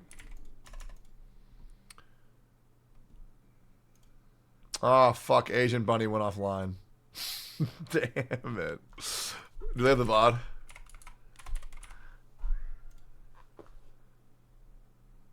Oh, are they banned again? Never mind. She's got banned? Oh, okay. Yeah. Aggie! Because people are actually jacking it, but making that a community actually takes work. Pink, you are literally arguing with me when I'm saying that exact point. Pink, I am literally saying that it gives you the ground level, the base level. This is what I'm saying. It gives you a guaranteed base level, but to break out of that is incredibly hard. Men don't get that base level. Beautiful women do. Beautiful men do not. Right? There's advantages and there are disadvantages. Right? Beautiful women, here's another great quote. Being attractive as a woman streamer is not a bonus. It is a requirement. And that's another uncomfortable truth. It really, really, really fucking is. Right? As a dude, right? Oh, hey, buddy. Oh, I know. Look at this. Oh, you're such a big old kitty. Hey, buddy. Buddy. Oh, it's the biggest kitty I've ever seen in the whole world. Hold up. He needs to be pet for a second. Yeah, you're proof that you don't have to be hot as fuck as a man to get viewers. Thanks. Hey, buddy. Hey, buddy.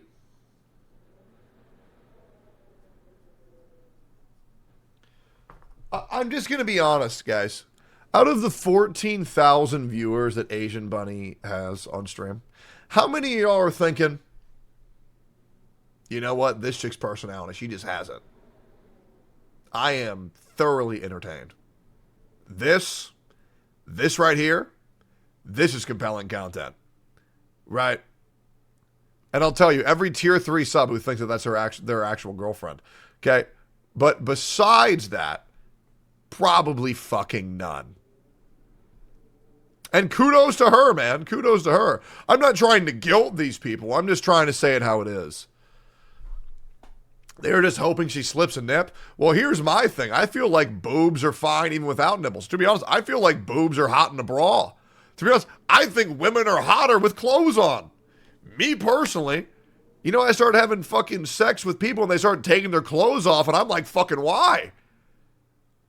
Like, you use clothes to decorate your body in a appealing way. Like okay, and for the same reasons, like, I don't know why people don't get this. It's like, oh yeah, we're having sex. Let me take off my makeup. Look how hot I am. It's like, no, you use clothes, you use makeup to enhance your looks, right? So don't take off your clothes all the way. Just pull your pants down a little bit and then move your underwear out of the way.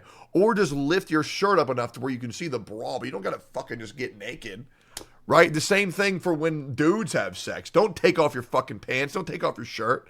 Just unzip your fucking zipper and pull out your old... Why am I talking about this? Anyways. In an interview in 2021, to quote, "My passion at the end of the day is animals, and For me, I want at least. to do an animal rescue using my platforms, but right now we're just saving money, milking it while it's good." End quote. Now there's another layer to this. What the You know fuck? it, I know it, everyone knows it.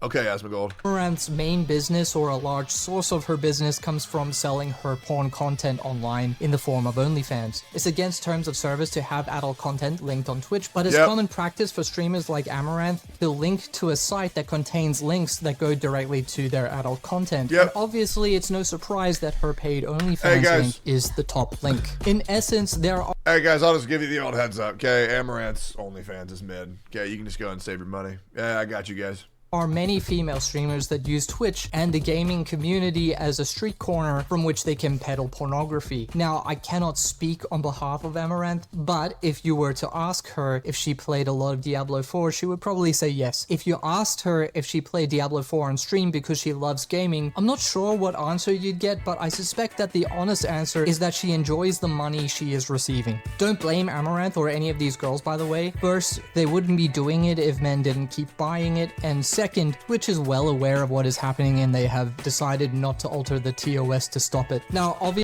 Yeah, because it gives views and that gives them more money, right? Why the fuck would they change that? obviously, this behavior is a spectrum, and I'm using Amaranth as an example, but she's not really the target here. The female streamers that I'm thinking of are lower down, the ones that aren't really taking risks. They kind of just play League of Legends and generally keep things above board. Maybe they have a discount code to Rogue Energy or something, maybe a cheeky cosplay here or there where they felt they looked cute, and their dominantly male community nods along and says, yes, very cute. You should do another one. Here's my question. If Twitch turned around tomorrow and said, Twitch will only have video game streaming, Twitch will no longer be a platform you can earn money on, you can't embed links, and the moment you try to verbally or otherwise advertise anything other than the video game you're playing, you will be banned for 8 hours. How many streamers, male or female, would stream? I obviously don't know the answer, but I think it's going to be something similar to the ratio of male to female solo devs. I think most people would leave, and there would be mostly guys that are really passionate about sharing video games, and a handful of... And you guys gotta understand, okay? I have absolutely nothing against chicks with OnlyFans, Fansly. I think they're great. Okay, they're doing a service. Same thing with men. I have no issue with this whatsoever. I have no issue, and I don't think anybody's have an issue either. Do I think I'm losing views because Amaranth sits in a fucking jacuzzi? No, I don't fucking care. But we can at least talk about what it is that's going on and why they do this shit. Females. But I generally think that the cut would be more severe for females. Let me know what your prediction would be in the comments. What I'm getting at here is that nowadays there are incentives to play video games beyond the personal enjoyment of playing video games. I suspect that of the 46% of female gamers, there is a percentage that are actually closer on the spectrum to businesswomen. Now, just to be clear, I'm not excluding that it's also true for males, but I suspect that number to be lower as a percentage due to findings in video game addiction studies that conclude that males distinctly feel more rewarded when playing video games that involve territory control. I know that's very specific, but think it through. A lot of video games boil down to territory control or an allegory of it. Yep. So appropriating established IPs is gross, and maybe females don't exactly have the voice they think they do. The best way, the very best way to see the world of video games you want to see is to put your head down, make the game you want to see, and get in there with everyone else. This is how video games started, and this is how new ideas are being created. 1 million fucking percent. Like, don't tell other people to change their shit to be what you want. Go out and make it your fucking self. That's the reason how I got a channel on YouTube. Okay, I'm going to keep it 100%. When I watched fucking gacha game content creators, I was like, why the fuck is there so many shills? Why is there so many fake motherfuckers? And I went out on a fucking journey and I said, you know what? I'll just be the guy who tells it how it fucking is. I will be the guy who will tell these companies that their games are fucking shit. My first five videos were me saying, hey, come to us. I can make your game better than you can. I have never had a video not perform well. I have never been at a point where I've been struggling for viewership at all. I've had a very healthy living for now coming up on 5 years on YouTube and Twitch, because it's just, if you want this change, then be the change that you want in this world. Rather than telling people to change what they're doing, you fucking do it, you lazy fucking American. But the problem is, it's way easier to go on Twitter and bitch rather than get the fuck up and do it yourself, you annoying parasite motherfucker. It is so goddamn annoying. Everybody thinks they're this warrior on the internet telling it how it is. Why don't you get up and fucking do something, you dumb fuck? Shape the future of gaming. Dota was a Warcraft mod. Now it's an entire genre and the most successful esports genre on PC. PUBG was a mod that impacted all gaming and spawned the battle royale genre. What's interesting is that most new genres and new ways of engaging with video games are not top-down. The commercial gaming industry doesn't necessarily govern the direction of gaming because changing direction is expensive and risky. The commercial gaming industry's aim is to preserve the status quo and maximize profits within that framework. It's gamers, be that male or female, that set the direction when they invest in game creation. What has been true since the dawn of time and will be true until the sun dies is that great games will flourish. So make great games, and if they have sexualization, then do it your way and be the change. Like I mentioned before, solo development and modding is an open playing field. There are no gates. Gamers have never had so much freedom to engage in shaping the world of gaming. Sadly, the stupid option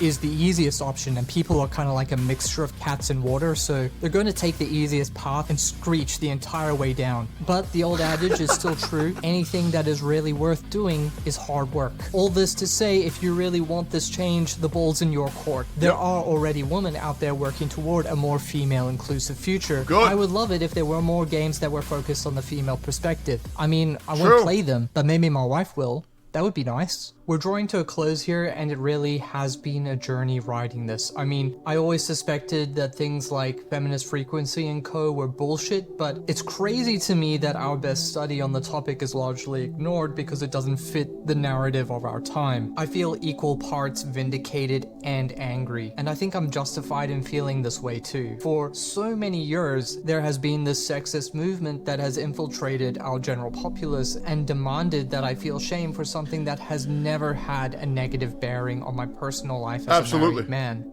Not claiming that there aren't damaged people that cannot interface with fiction. Hey, listen, guys. If jacking off to fucking anime women is a crime, then lock me the fuck up. Okay? If me enjoying big boobs is a crime, send my ass to prison. Okay? I don't care. If me thinking that pro wrestling is cool, big fucking jag dudes beating up big jag dudes, fucking kill my ass. I don't care, bro. Like that. I think people You cannot tend convince to me try I'm a to bad guy focus for on enjoying how this they're shit. different more than how they are the same. Men and women are not different species. We are far more the same than different. True. There are differences, and we've been explaining them, but anytime there is a behavior that is difficult to understand or accept, it's far easier to denounce the behavior than try to understand it. I see this as a modern plague in our thinking. I want to recognize that I understand that there is a deficiency in video games aimed toward female tastes, especially in the realm of sexualization where it's financially beneficial to target males. Now, I know that I'm a male, so perhaps my train of thought sounds self-serving. Okay, so then why are so many female streamers self-selecting to sell lewd photos of themselves? Don't strain yourself. The reason is that they have reached the same conclusion I have, and there is nothing quite as beautiful as when people agree with you by demonstrating it with their actions. Note that OnlyFans is almost exclusively a female domain and voluntary. In case we didn't have enough evidence that it's not lucrative to target female tastes, another example just jumps out of the bushes. I think the really weird shit is that there's chicks in college who can make more money by selling their OnlyFans to their peers than they can off of working a 9 to 5. And that to me is just absolutely fucking insane.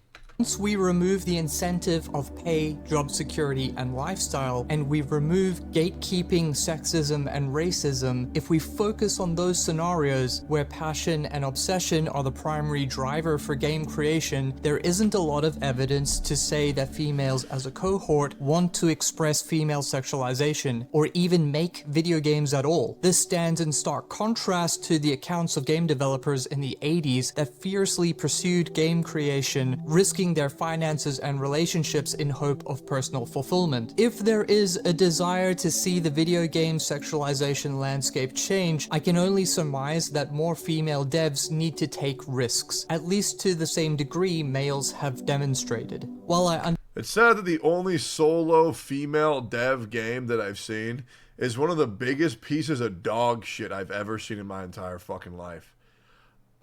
And then some of the solo male dev games are some of the greatest games like in fucking gaming history. Like fucking Stardew Valley and Minecraft. It's I mean it's an uncomfortable truth, but like I mean that it is real. You know? Yeah, and Undertale. You know, it would be nice to see some women out here making some good fucking games and show the world that they can do the same fucking shit. You know? I mean, everybody would fucking love that because that means more good games. Andy and Lele, they get doxxed. Wait, was Andy and Lele made by a guy or a girl?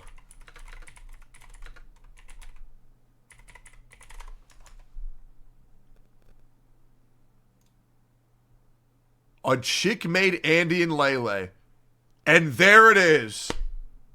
My favorite game of 2023 was made by a fucking chick, and then they get fucking doxxed. What a fucking shame. But that goes to show that they can.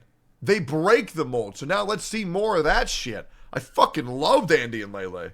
Understand that female sexualization and objectification in video games. I also find it really funny that the best game made by a female solo dev is one of the most sexualized games I've ever played in my fucking life. That is insane. Makes females uncomfortable, I think this is fine. Reading female-targeted erotica or romances make my stomach churn with the misrepresentation of males. But I will never call for it to change because I can choose not to engage with it. Or I can say it this way, I don't see a problem with a piece of media or work of art making people uncomfortable if it has an audience that enjoy it, following that it is benign or has a positive influence on society. Sexualization in video games is going nowhere. Sexuality is so intrinsically part of the human experience that it can't be ignored entirely, and it shouldn't be. It should be embraced in a healthy way, without fake science. My hope moving forward is that game developers will work towards making more granular forms of self-censorship. Maybe you can toggle breast reduction on or off, or something like that, for example. I think more importantly, it would— I want you to think about this honestly. How many times have you seen a community complain about a woman being over-sexualized? And how many times have you ever seen somebody say, hey, we got to make these dudes less jacked? It's just not realistic. Like, honestly, guys, just keep it a buck. How many times have you seen that? I'll be real. Maybe 1 to every 10 fucking thousand. Would be great if there were more targeted options for females, rather than the current push for more androgynous designs that successfully offend no one, but also no one likes them outside of political causes. I want to make this really clear. I want more games that would make me feel uncomfortable as a male, but you stay away from Chun-Li's thighs, you hear me? I don't think it's reasonable to expect praise for appropriation. Anyways, I hope this video was enlightening or interesting. I know this is divisive, so please keep it civil in the comments. Thanks for watching. Hey, say whatever the fuck you want. I don't give a shit. And I'll catch you next time. Bro, what a good fucking video, man. You know, it calls out a lot of very uncomfortable truths, but I mean, you know, it is what it is. You know, it really is. You know, we can dance around it, we can act like it doesn't exist, but it's obviously an issue that needs to be talked about. And I feel like everybody has an opinion on this shit, and I don't think anybody's less valid than the other, besides these motherfuckers saying that Nicole's tits need to be censored in Zenless Zone Zeros. And to you, I say, eat a fat fucking dick. If it makes you uncomfortable, then don't fucking play it. Anyways, yeah, great vid. You lost a lot of weight, good job. You know what's hilarious? I've actually put on a lot. I was 248 when I started going to the gym, and now I'm 255. I've put on 7 pounds in 10 days. But because the muscle is going to my body parts, it gives me the illusion of losing weight. But in reality, I've gained weight, but it's a good weight to gain. Right? And then eventually I'm going to plateau, and then that's going to make my caloric deficit be higher so I can eat more but lose more weight. So we're going to see me bulk, and then we're going to start seeing me slim down. Because right now my goal, and I'll just show you, okay, like I'm fat, right? Let's just be real, I am fucking fat, right? So right now, okay, my tummy is bigger than my pectorals. I want to get here, right? I want to get to where my chest is bigger than my tummy. That's my #1 goal. And I think I can do it. I think in 3 months, I think I can fucking do it. Because if I can do that shit, I will feel so much better about myself. And I will be real. I do think that if I become hotter, it'll be actually genuinely really good for any like bald people. Because I want to show people that you can. That's the reason why. Let's talk about it, guys. I'm a millionaire. Right? If I wanted hair, I could go get it right fucking now. Right? But I like being bald because I'm hoping that I can make bald people feel like their life isn't over if they're bald. You know, I could literally go to Europe. I could go to Turkey right now and get a hair transplant for $45,000 fucking dollars. Okay? You know, I could, but like I'd rather, you know, 1, look like my fucking mascot, fucking egg, and 2, I mean the problem is there's a lot of uncomfortable things in the fucking world. Right? #1, right? #1. Let's be real, guys. What do people get shit on the internet for? Okay? 1, being a woman. 2, being black. Let's get those out of the way. Okay? Let's talk about the third one. Okay? Being bald. Being fat. Okay? Being old. Okay? I am sorry for anybody who needs to hear this shit, but 30, 35, shit, not even 40 is old. Now, it is older than you, but to all these people saying 30 is old, 35 is old, I'm going to blow your mind. You get that you're going to be that age one day too, unless you fucking die. So why are you trying to convince yourself that the moment you hit an arbitrary number that you all of a sudden have to be miserable for the rest of your fucking life? And a lot of people don't get that because they lack this thing called foresight, because they're fucking stupid, dumb fuck, pencil neck dorks that go on TikTok and ruin their fucking attention span by being like, oh, every time you scroll, you get a shot of serotonin and dopamine, and you don't realize what's going on in your real life because you see Mr. B selling another Lamborghini for $2 billion fucking dollars. Okay. I mean, there's so many people just finding any excuse to shit on anybody because they're different than who they are. Right, and they're the only way that exists, and everybody else is wrong. Unless you kill yourself, bro, you're going to get 30 or 40 one day too. So why are you fighting to try to make this world more fucking miserable? Okay, I'll be real. My dad is 74 years old, and he has more youthful energy than I've seen from any streamer on the fucking platform. Okay, sure, he is getting the voice where he's kind of talks like this every now and then, like, hey, buddy, how's it going? Sure, his voice is getting a little bit raspy, but do you think that fucking guy lets an age make him think, oh, yeah, I have to be old and depressed now? It's just fucking annoying. Your dad is Giga Chad? Oh, no, he's fucking awesome. He is fucking awesome, right? Yeah, and he's healthier than Asmongold. You know, he's a great fucking dude. Sure, he's made mistakes in the past, but he doesn't let those ruin the very fortunate reality he has. Is he gave me a piece of advice, and this is the piece of advice that he lives by. Do you want to know why today's a good day? Because I woke up this morning, and that is a very beautiful mentality that I've started to really accept into my life when I turned around 27, 28. Because when I was a little kid, I thought it was cool to have problems. When I was a little kid, I thought it was cool to be sad. And then I realized, do you know how hard it is to be happy for a lot of people? Like, do you realize how hard it's very easy to be sad. You just accept the reality, right? But being happy, being determined, being focused, like that is what takes true strength. It really does. Is your dad going to be on Steak and Eggs anytime soon? I don't know. I mean, shit. I mean, he could be. I personally would love for him to be doing that. God, I'm so fucking hungry. Get your dad on Asmon's. Well, what I want to do is I want to do an episode with Zach's dad while we go fishing together. That would be fucking lit. Oh my God, I get food in 8 minutes. All right, let's see here. I got to go on a calculator. Okay. So I have been up since 10:40 a.m. This morning, I had a 470 calorie meal. And then I added, let's say roughly 40 calories of sauce into it. Okay, now let me Google something. Okay. How big is a tablespoon?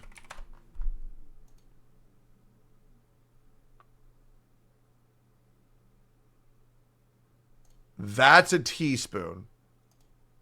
Okay, teaspoon, tablespoon. Okay, so tablespoon of sauce. That's a lot of fucking sauce. Okay. So I've had 510 calories. And then I had a 135 calorie shake with 35 calories worth of almond milk in it. And then 35 calories of strawberry and pineapple in it. I also had a 170 calorie protein shake with my meal this morning. Oh my God, I've only had 800 calories today.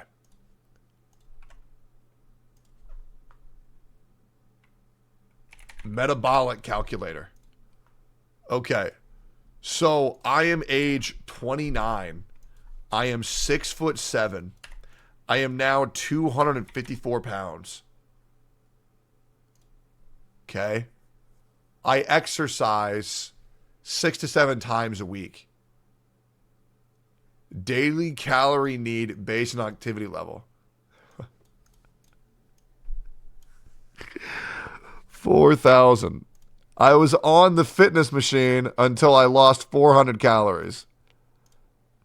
I have 485 active calories in my body right now. And you know what's crazy? When I wake up, I'm going to go up in weight. That's the fucking worst thing. Eat more, fat boy. Okay, well, what I just ordered is this, Panda Express. Calories. Okay, I just ordered a serving of white rice and then 2 servings of beef and broccoli. Okay, so beef and broccoli. God, I'm lightheaded. Broccoli, beef, 110 calories. So I got 2 of these. Okay, so that's 220 calories. All right, so I'm getting 460 calories. Oh, that's going to be so good. Oh, bro, I'm so fucking hungry. Oh, that's going to hit the fucking spot. Oh, that's going to be so nice. Panda Express. Oh, I know. Eat food, stop being a fucking idiot. Oh, dude, I know. I'm going to. All right, we have a map for what we can do right now. Possible react while eating. Is it Mr. Beast? These guys just broke into my car in San Francisco and... Oh, fuck yeah! Car thieves! Dude, I fucking love Mark Rober. I unironically fucking love Mark Rober. Let me... Wait, okay. We can either watch the car thief video or we can watch $10,000 every day you survive in a grocery store. What sounds better? Grocery store or car thief? I like them both equally. But yet, 1 for Mr. Beast, 2 for Mark Rober. Beef and broccoli only has that few calories. Goddamn, well, it's fucking broccoli, bro. Car thief, oh, I'm so fucking down, bro. I love these fucking videos. Stole my backpack. But what they'll soon find out is that thanks to some high-tech glitter and fart spray delivery mechanisms, that's no ordinary backpack. And this guy's also trying to break into my car. But what he doesn't realize is those are bulletproof windows. Because that's just funny. Every year, 20,000 cars are broken into in the city of San Francisco. But who's behind all these break-ins? Like, is... Mizkif. It's 80% Mizkif's fault that your packages are getting stolen. Give me a second.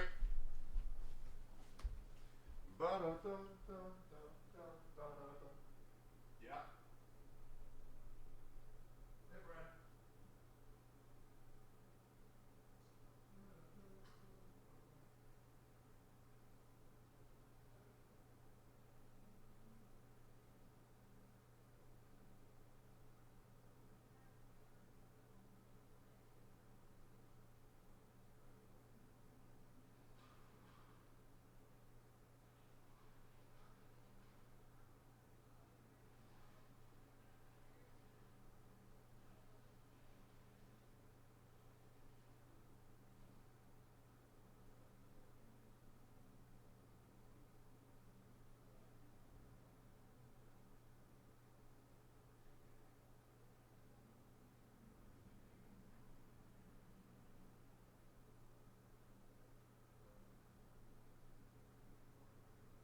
fucking food. Alright. God, I was watching that fucking 40-minute video for 2 hours. And I was just dying the whole fucking time.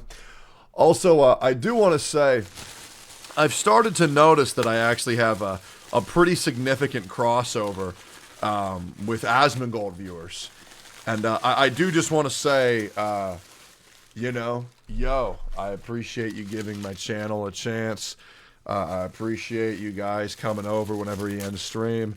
And yeah, I don't know. It just means a lot. It's kind of cool whenever he goes offline. I get a jump of like 1,000 viewers. It's pretty cool. And I hope you guys go watch Asmongold as well. He's helped me a lot. I like that guy a lot. He's a good dude. A very, very, very good dude. So yeah, just thanks for chilling with my channel sometimes. All right, cool. Let's go. Is it organized crime, or or gangs, food. or just random individuals? And then what happens to all the stuff that they steal? Well, just like when we use the power of glitter to infiltrate and shut down those terrible scam call centers in India, I'm happy to report that having teamed up with a veteran investigative reporter and gotten our bait car broken into 25 separate occasions over the past 8 months, we now have a much clearer picture of what's going on and even some thoughts on how to stop it. And as this video is the conclusive finale to the whole Glitter Bomb series, this time for reals, I'm so happy to report that we finally got some really good reactions to that perfectly harmless, yet wretchedly abhorrent fart spray, including one that's not too far off from Macaulay Culkin's here. I'm just surprised nobody has died from this shit yet. Now, if you haven't seen any of my other Glitter Bomb videos, the 15-second recap is that 5 years ago, these two took a package from my porch, which inspired me to combine my engineering skills with my Christmas time affinity for Kevin McAllister. And that not only led to different versions of Glitter Bomb. Yo, Battle Buddy, can you wait till I finish my food? Or do you need me right now? Spray, flash, stick, punch, or fly. But it eventually led us over to India, where we ended up infiltrating, then shutting down 5 of those terrible scam call centers. But Mark, you object. You said last year was the final Glitter Bomb, and that was true. Until earlier this year, I had the unfortunate realization that glitter and fart spray hadn't solved all forms of crime worldwide when my own car was broken into. I'm missing a window. Not cool, San Francisco. Not cool. That also made me realize our 11th hour cobbled together. When I was in Canada, I had my car broken into, and somebody took a shit in my back seat, and they stole my license plate. It's because I had American plates in Canada. Imagine that shit. Fucking wild, that realization. Together car package last year, never got enough footage to uncover who was actually behind all the San Francisco car break-ins. So 10 months ago, for one final time, we completely redesigned the Glitter Bomb from the ground up, only this time it would be custom built just for cars. For starters, instead of using centrifugal force to fire the glitter, this year we'd be using 900 psi of compressed gas. Because if you take a CO2 bike tire inflator and attach a pipe to the outlet, then connect a high torque servo motor to the opening valve, and then repeat that configuration and stack them on top of each other, well then when you load those pipes with oh, by the way, I got my window fixed, and then they sliced my tires and took my license plate again. Copious amounts of biodegradable glitter and fart spray, and then trigger the servo motors, that highly compressed CO2 is gonna very quickly push out anything in the pipe that gets in its way. At the core, we still have— Now you're lying?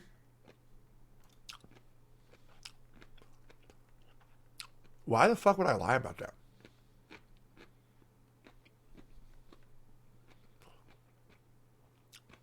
Am I crazy? What city? London, Ontario. Have a custom printed circuit board that will make all the decisions for the device, in addition to talking to us via a two-way cellular connection. Which servers on the slap plates? on a car Texas. horn for good measure, and place that whole compact form factor into the base of a custom sewn backpack with external access to the outlet nozzles. Like in years past, we'll still capture footage using a pair of phones that get tucked into the sides, with the added benefit of serving as the backpack GPS and the speakers for the countdown timer. And once these backpacks are stolen, they'll of course be on the move all over the place. And since there's no guarantee we're gonna get them back, for the 3rd year in a row, we turn to my friends at T-Mobile to make sure no matter what, we get the footage from the cloud, given the complete coverage and crazy speeds of their network that I've actually gone out and benchmarked myself before. Finally, we lock up the bottom compartment to prevent tampering, then use a rubber stopper glued to a patch to plug and conceal the outlets. Then as a decoy to divert suspicion, we got some— Hello? Looks that way. Oh man. Hey, there's my beautiful second wing. What's going on here? What the fuck am I doing? Hey, so yo, Techie? Yo, What are you No, doing here? I don't fucking know. What? Read your DM.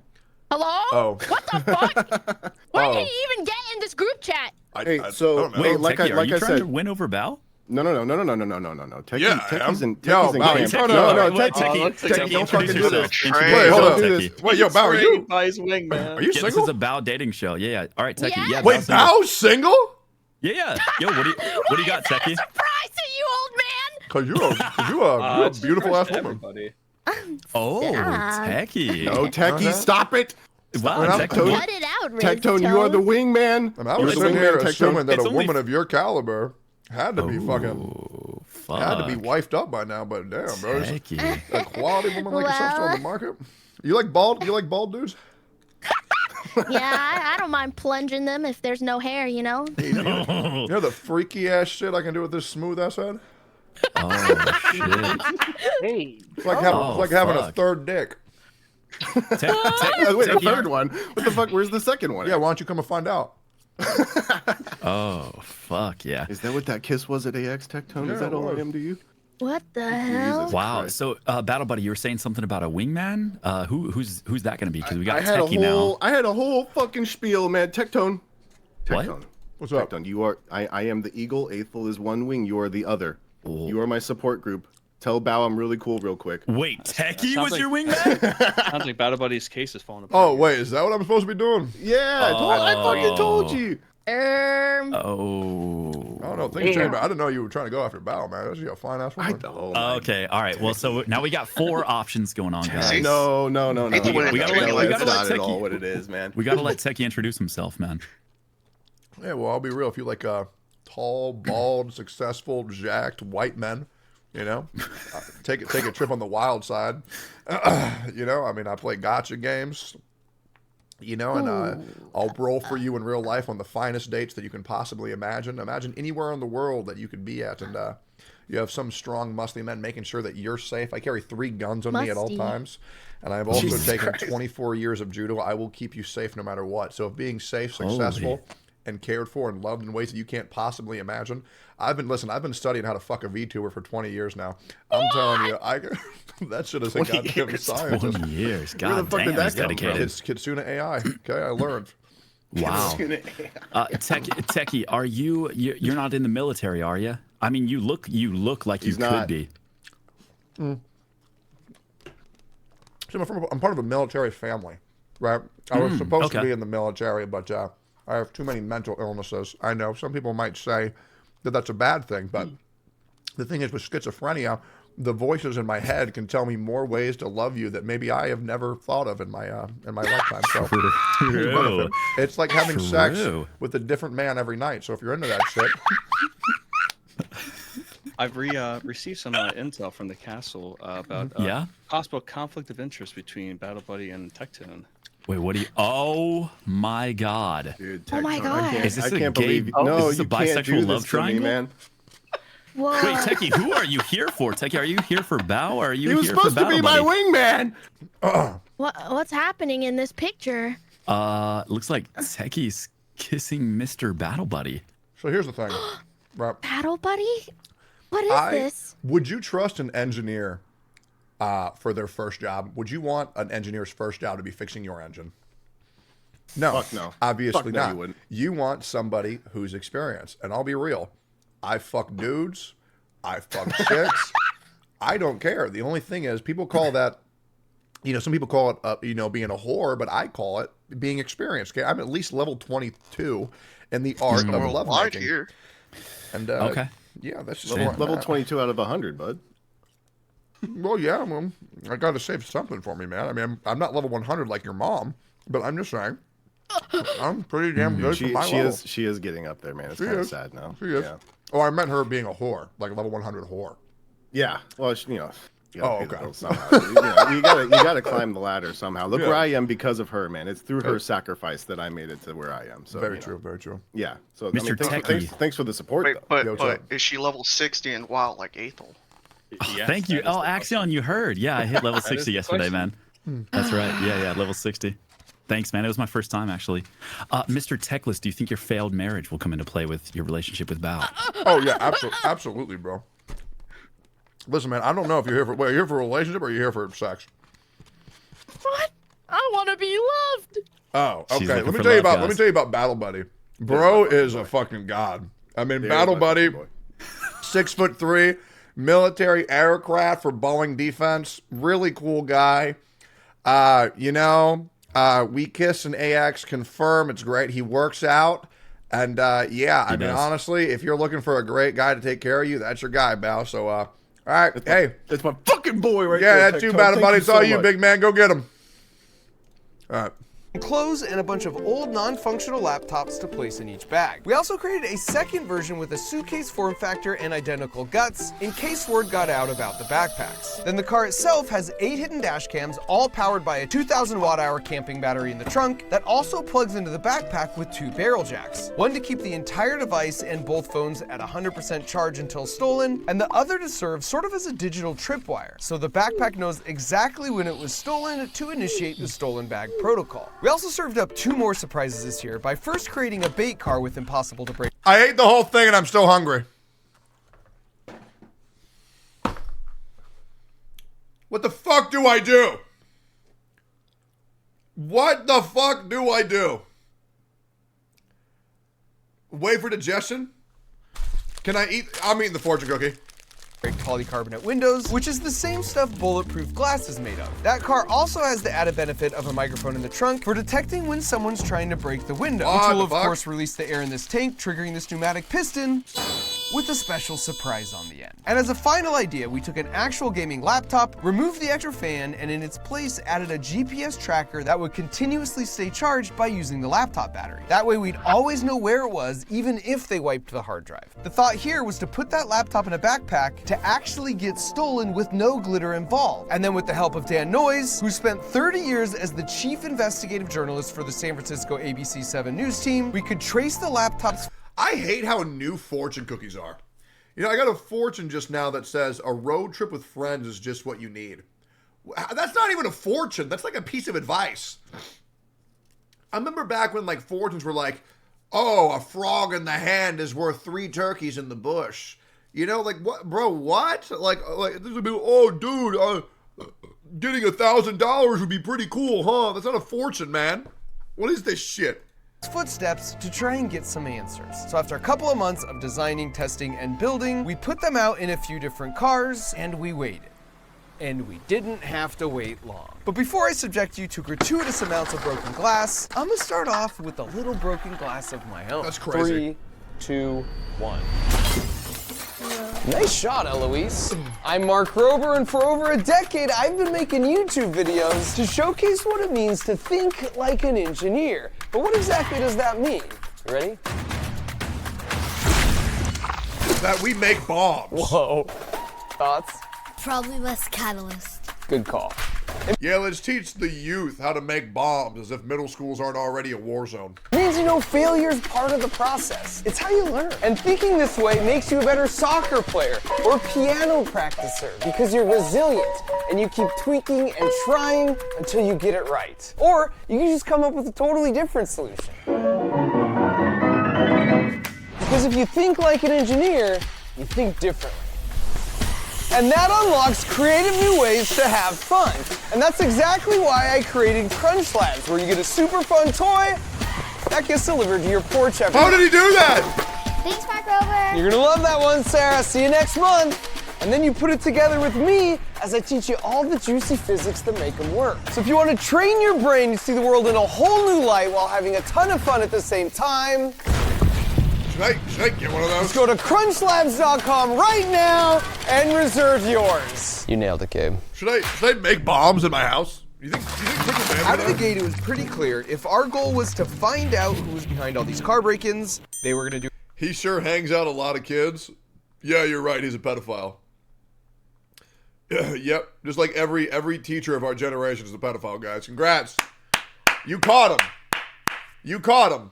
Yo, guys, can I have a Twitch Prime or sub? Also, follow my stream. Also, I have an alt channel at John Tectone. If you want to go follow that shit, you're more than welcome to. Do everything in their power to not be found out.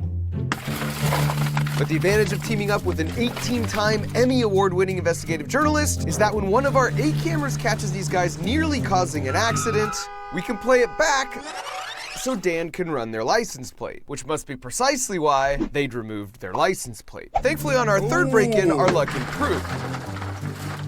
And this time, we struck pay dirt. Because once Dan ran the license plate, he made a shocking discovery. Turns out, this car belonged to a longtime SF State College professor who also sits on the board of a prestigious Oakland charter school. So like any good investigative journalist, Dan found his home address and showed up to confront him. Except he turned out to be a really nice guy who informed us that his license plate was stolen from his car a few weeks prior. And what Dan would eventually learn on nearly all the other license plates he would run over the course of our operation is that not only do the thieves commonly drive around with stolen license plates, we got Georgia plates, but they tend to steal from a similar color and model as their own vehicle to avoid an obvious mismatch. So the car thieves showed they could handle our cameras and investigative techniques, but now the question was, how would they handle a little bit of harmless glitter? Spoiler alert, not very well.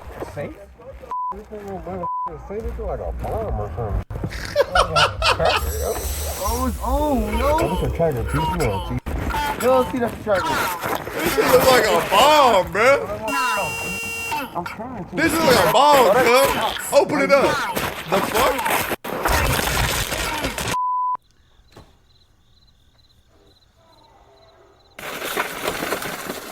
Notice how the first thing he does is check the trunk by pulling down the seat, trying to unsuccessfully steal our strapped-down battery. This is pretty common for them to do, and it's why leaving valuables in your trunk isn't really a great option.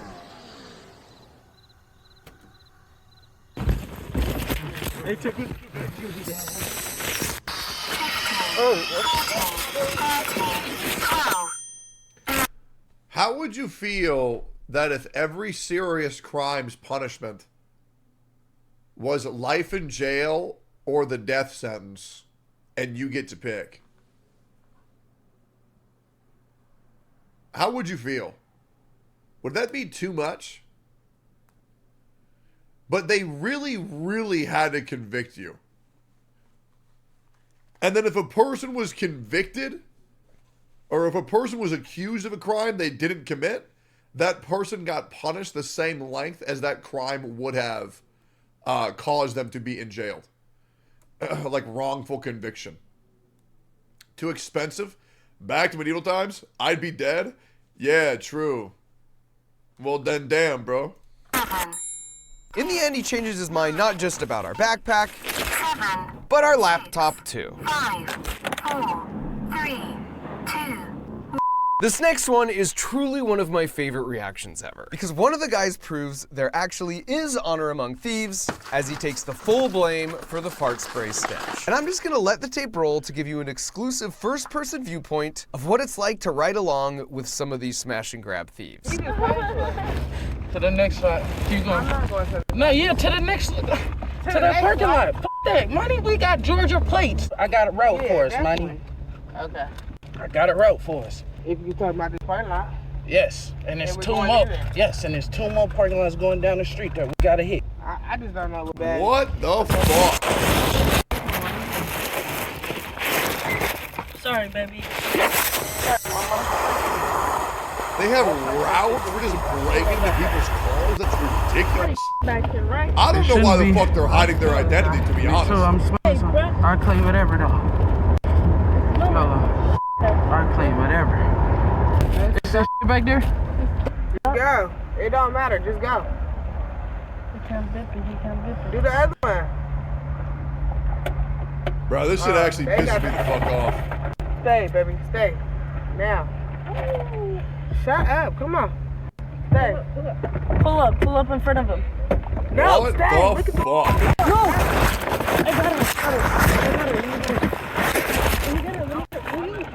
I got it. I got it. On the front. On the front. No. Stay, bro. Get in the car. Money. Get in the front seat. It's okay. Get it. It's okay.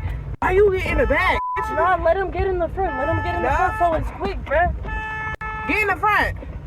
Open your door. No, that suitcase is not gonna fit through my shit. Let's go.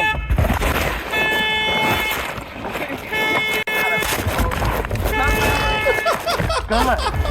Keep searching. I'm going back to the first one. Oh, no. Oh, you heard that sound. 15, 14, 13, 12, 11, 10, 9, 8, 7, 6.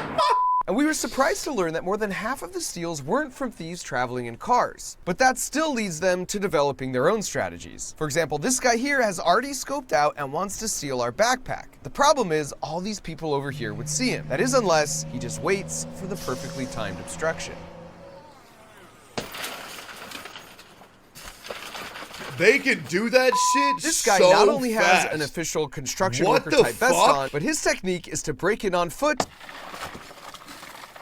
then walk his newfound treasures back to his car, where he can now discreetly lean in through the window to see what he got, which probably works out really well 99% of the time. But it's Spark plugs? That's hilariously the insane. worst possible strategy in this case. Because in the end, he leaves the backpack behind and drives off, having stolen just our fart spray and glitter.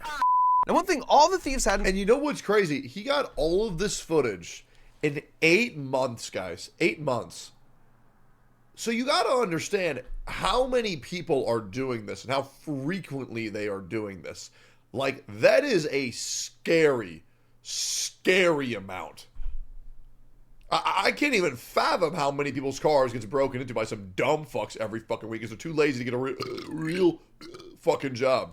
Common was how quickly they could break the glass. Exactly. Which is actually surprisingly difficult to do if you don't have the right technique, because all car windows are made from tempered glass. Which, by the way, as far as inventions go, is an incredible feat of engineering, because it not only makes the glass much harder to break, but if it does break, it shatters into harmless pebbles that aren't going to leave deep cuts. The one Achilles heel to tempered glass, however, is it's extremely vulnerable to highly concentrated points of stress. So while this window can easily withstand my soccer ball, baseball, and even wrench, if I take a simple spark plug and harvest just the ceramic insulating part, the sharp, ultra-hard aluminum oxide is able to create a tiny localized stress point on the window, and that's all it takes. What the fuck?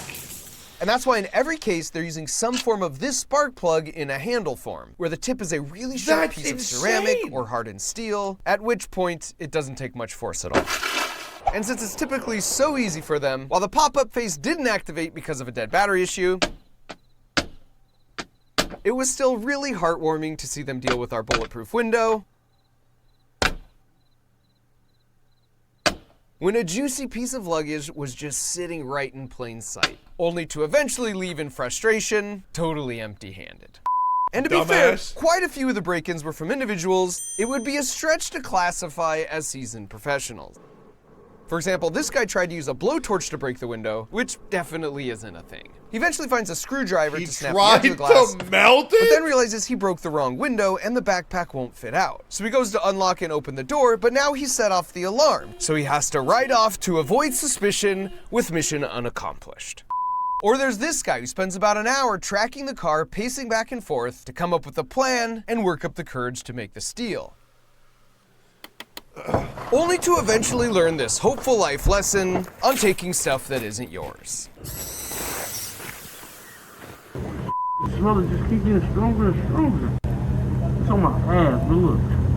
Now before I end this video, and the whole Glitter Bomb series for that matter, with hands down the best reaction to the fart spray we've ever got in 6 years, I want to revisit the question Dan and I hope to answer through all these break-ins in the first place, I hope with the guy regards just to blows who's up. behind these and why. And I'll start by saying, typically on the news, you'll Just see organized perishes. groups like this, because that Kills just him, looks Mark really Rober comes intimidating. from But that behind was him with a much katana, more of a rare occurrence slices in our him. experience. More than 80% of our steals were just individuals acting on their own. So like, not some kind of organized gang operation. And a majority of the 80% that were individuals honestly didn't seem like they even did this very often. So then why are they doing it? Well, as we were trying to figure that out ourselves, we sort of hit a breakthrough on our GPS tracking laptop. Because after it was stolen, it came to this location for about a half a day, but then after that, it made its way over to this neighborhood, and that's where it's been ever since. But the thing is, Dan recognized that first spot. because he did a news report more than a month and a half earlier when he told the story of a video producer who tracked his stolen gear there because the thieves knew it was a fencing operation where they could quickly exchange the gear for money. He's on the phone with a San Francisco police officer when he sees his camera gear arrive at this location in the 300 block of Leavenworth. And he goes, oh yeah, that's a known major fencing operation. Everybody in the Bay Area knows that they can bring their stolen goods and offload them there. And look, there's a whole host of things that leads to 20,000 cars per year getting broken into and people taking stuff that isn't theirs. And some of the core issues down here are super complicated and require new. Holy fuck, should I play Skyrim? Oh, that sounds like such a good fucking time. God damn, playing some Bethesda shit? Dude, that sounds sick. Skyrim or Oblivion sounds like so much fun. Nuance and public policy to address. But right below people stealing from cars are these fencing markets. There's a demand for these stolen goods. So it feels like shutting down these markets and not having a place to exchange stolen goods for money so incredibly easily would go a long ways to stopping car break-ins. This is also why you see people stealing things like soap and toiletries from a place like Walgreens. The thief doesn't need that much soap. But when he knows he can easily turn it into real money in less than an hour, you eventually get stores that look like this, or just permanently have to shut down altogether. Jesus. And I can't imagine I'm telling the city something they don't already know. I had multiple, once again, I hope nobody took my previous candidate comment as like disrespect. My street, my town, had multiple stores have to close down because people stole so much shit. Like, when I say that I lived in London, Ontario, like, I lived in a dog shit part. Like, I couldn't walk out the door without being mugged by like, well, not mugged, bothered by like 8 homeless people. I had a dog. Fun fact, I had a dog. His name was Gannon. Had him for one day. I tried to take him out for a walk, but there was too much shattered glass and heroin needles for me to actually think that I had any safe area for him, and I had to return him. It was a Shiba Inu. I miss that dog a lot. He was a good fucking dog. He was a very, very, very good fucking dog. I miss him so much. I had another dog. Oh, God. I actually don't remember his name. Maybe we never named him. We had another dog. It was a spotted wiener dog. And we had to give him up because we had an aggressive neighbor that came to our house with garden cutters and cut our power supply because I was streaming too loud. By the way, it was at 6 p.m. He just cut my fucking power with fucking scissors. I have never almost, I don't need to talk about it. But regardless, I was very angry. Very, very, very, very angry. Because cutting my power line, that took away my livelihood. Right? But regardless, we have me and his interaction on camera. And he's taken care of. But still, that shit was bad, man. That shit was bad. But when you have a public news report about a spot apparently everyone knows you can go to sell stolen items, and then 1.5 months later, my laptop goes to the exact same spot to be sold, it certainly feels like more could be done here to remove the incentive for the break-ins and store thefts to occur in the first place. And so with that, I'll leave you with this. And I feel it's very important to point out here that this fart spray is perfectly harmless to breathe. It just truly smells... I killed him. Really, really bad. I called the police. Because after breaking not 1, but 2 of our windows, he yells out a racial slur ostensibly at an innocent bystander. And in the most perfect He's either racist or he's a weeb trying really hard to fit in. definition of instant karma ever. 2 minutes later, the dry heaving ensues.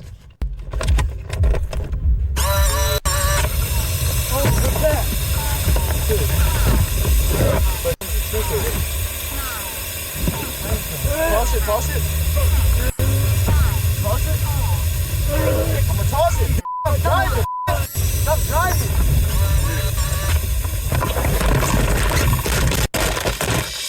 Recovery sequence initiated. So that's it, my official final wrap on the whole series. And if you've been keeping score at home, we've had 167 porch pirates glitter bomb themselves, as well as 29 car thieves. We've returned $50,000 to elderly scam victims, and had 5 scam call centers shut down, with 53 of those scammers arrested. So thanks for watching and sharing these heartwarming videos over the years. And of course, a final thank you farewell to these two, without which none of this would have ever happened.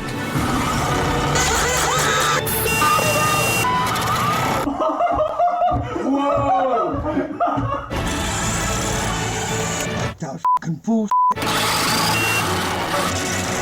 Yeah, so this video is kind of shit. It's way better when they take it to their house and they ruin their fucking house, right? Like, when they're in their car, they can just get rid of it. They redid the ultimate death battle. Yeah, this is the Goku versus Superman one, right? Guys, I'm gonna do something unheard of on Twitch. Guys, I kinda want to play a game. Is that crazy?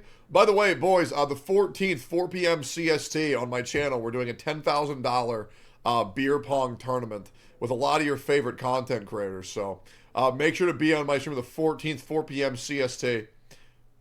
That's 2 p.m. That's 2 p.m. PST.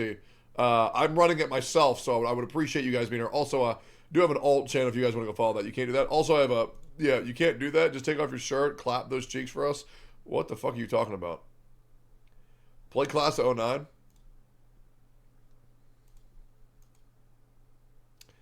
I could play a little class of 09. Would you be down to try the World of Horror game? Oh, I could play a little bit of a horror game. I'm not sure what it is that I want to do. Techie watches at some point? Watch what? Yeah, my name is Dennis. I've been doing fentanyl for some years now, for about 3-4. Bro, that looks fucking disgusting. I'm down to watch that shit. Am I crazy, or are there just no fucking good games lately, man? Are you down to try Path of Nowhere? I know that is new DBZ sparking news. What? What could it possibly be? Development for 5 years. Latest interview. I don't want to watch a fucking interview from some fucking game dev, man. Bro, when the fuck is 1.6 coming out for Honkai Star Rail, bro? Like, come the fuck on. It's so frustrating. New funny that was steering it. My worst business idea yet.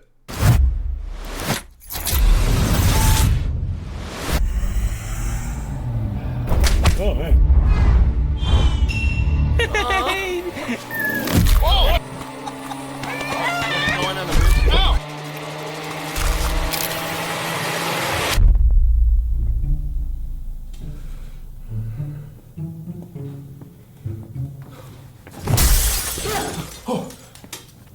There's the sear part! Hello, sir. Thank you for coming, sir. It is my absolute pleasure to introduce to you an exciting new investment opportunity from Schlatt & Co. A product so innovative, so revolutionary, that in a couple months' time, it'll be in the hands of every teen in this country. And in their mouths. What? What?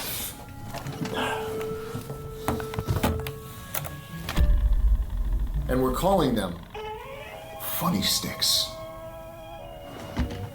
What the hell is a funny stick? I'm glad you asked. I've always been a fan of cigarettes. Ever since my dad called me. Okay. Okay. What in the fuck?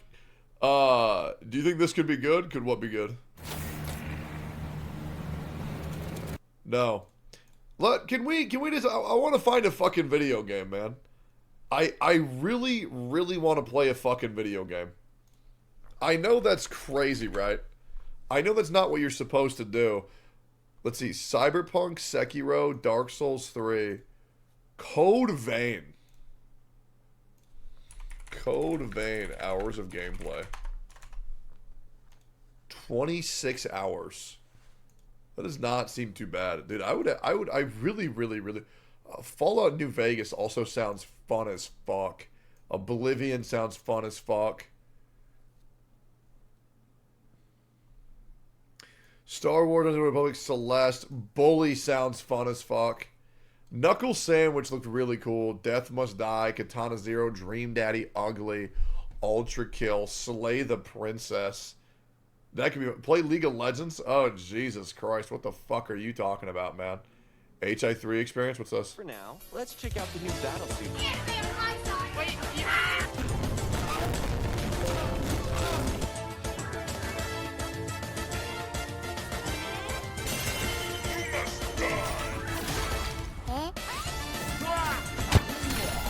I can't even tell what's going on.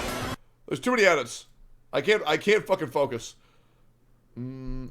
Scorn too much. Outer Wilds. Unguard seemed fun. Death Must Die. Darkwood. Katana Zero. Dream Daddy. Persona 5. I want to play Persona 3. Do New Vegas. That game is amazing. Fortnite has a new Lego Minecraft that you can play with 4 people. It's open world.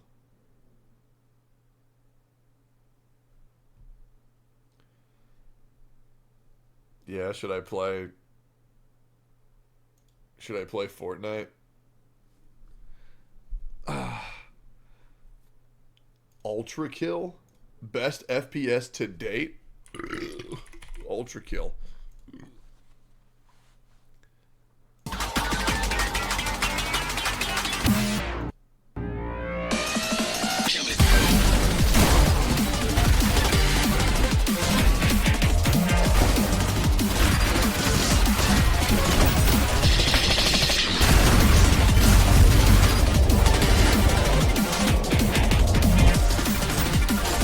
It does look pretty fucking epic.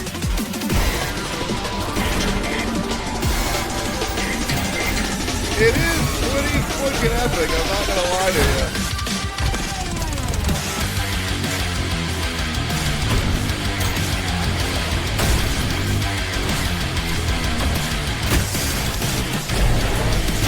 God damn!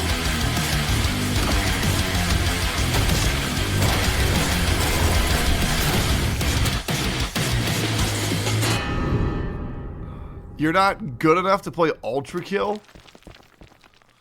Oh, don't say shit like that, bro. You know you're gonna fucking provoke me, bro. Don't. Ultra Kill hours of gameplay. Oh, dude, is it sick? Is it actually fucking dope? We were supposed to play this last week, so can we? Oh, God. The Genshin 4.2 story quest. Bro, please have mercy on my soul. Please have mercy. When is 4.3 coming out? I know. When is 4.3 coming out? Is that coming out soon? 10 days? Okay. I mean, we still have time. I mean, let's be real. 4.3 has no content, so, I mean, we'll be able to, we'll be able to play it during that as well. Nah, 09 sounds good to be H. 09 also sounds lit, but like I feel like for a game that big, I feel like I need to make a tweet about it. And I really don't feel like making a tweet about it. Let me make this a deal. Chat. We will play Class of 09 in the next before Thursday. We will start Class of 09. We will play it in the next before Thursday. How's that sound? Is that fair? Okay, yeah, that's fair. I kinda just want to fuck around, you know, and play some dumb shit. How about Naruto Storm Trilogy? Bro, low key playing some Naruto Ninja Storm sounds fucking awesome. Naruto Ninja Storm. What's the new one? Is Naruto X Boruto Storm Collections? This can't be good. There's just no fucking way that this is good. Who the hell is Boruto? A fucking mistake. It's just a DLC as a new game? Okay, yeah, no, I'm good, bro. Yeah, I'm good. Alright. The new one fucking sucks. Straight up cash grab. Alright, good for that, man. Get the bag, King. Okay, you're saying I'm not good enough to play this fucking game? I'm turning TTS back on. Yeah, fucking right. I will absolutely demolish this fucking game. I hate how discredited I get. I hate how fucking discredited I get for these fucking games. Like, I'm not good enough. How many tournaments do I need to win? How many first places do I need to get? It's a joke. Let's see it happen. Okay. Why are we acting like I'm bad at games? I fucking don't get it. Chet, I'm not bad at fucking games.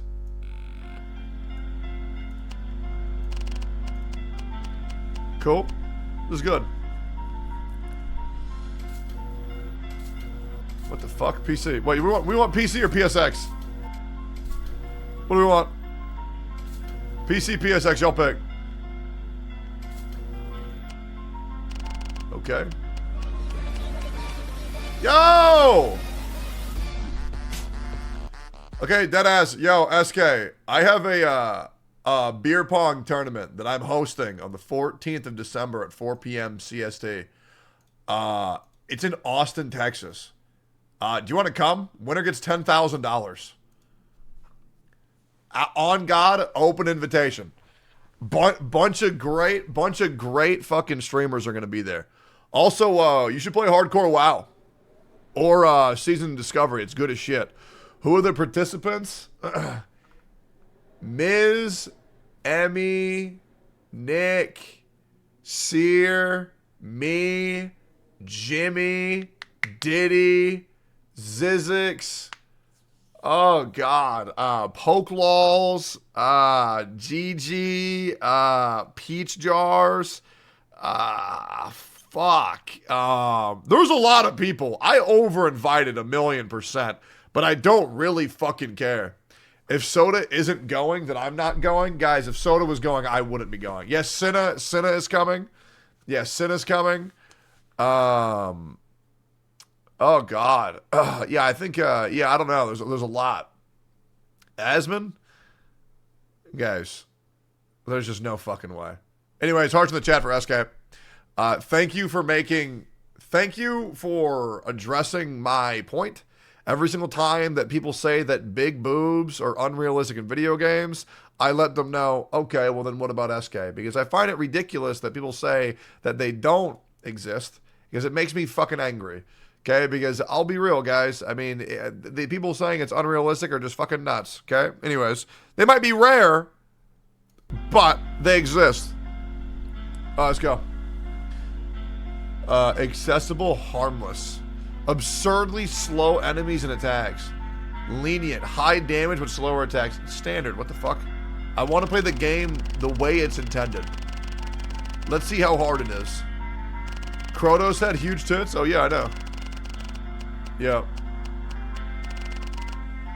Would love to see you try Fire Emblem. Lakari couldn't beat it. He said it's the hardest game he ever played. Anyway, we're here for you for any game. Fire Emblem is not fucking hard.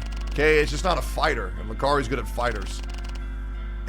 Fire Emblem's a man's game. Okay, it's a strategery. It's cerebral. That's what I'm fucking good at. Anyways, yo, follow my stream. Let's go. What the fuck? Oh shit, okay. Oh, what the fuck? Oh God, it feels like I'm playing on a soapbox. What the fuck? Jesus Christ!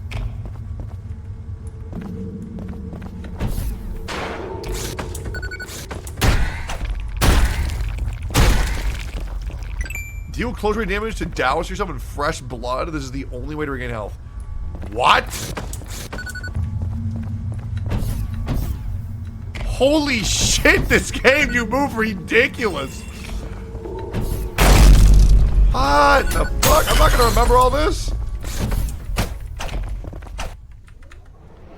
Why wouldn't you let me ground slam, dickhead? Oh, fuck, I'm dead. Alright, boys, we're dead. Hey, boys, it's been fun.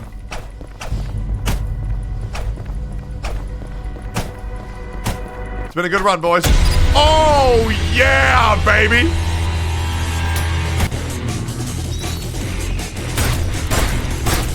What the fuck? Try me, bitch.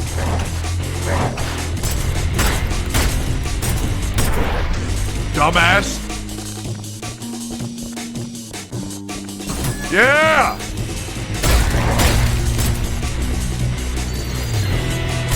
Holy shit, that's a lot of dudes! Jesus Christ!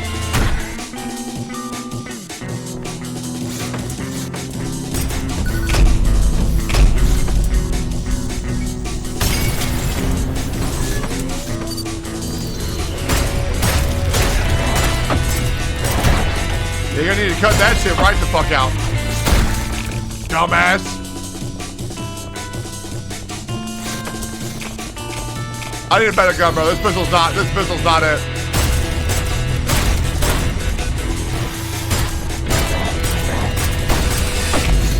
Mother, I knew that shit was gonna happen too. That's the worst. I knew it was gonna happen. I literally said I'm gonna get my shit blown up. Alright, come on, fat boy.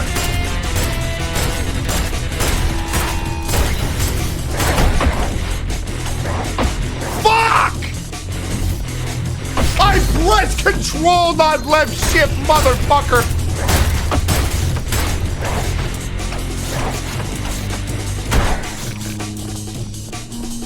Jesus Christ.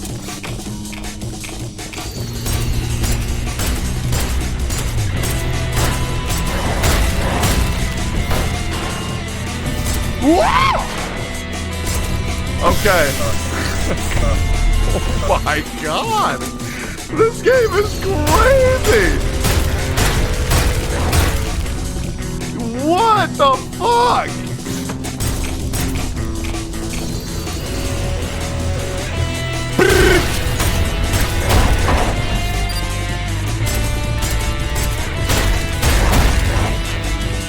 Easy.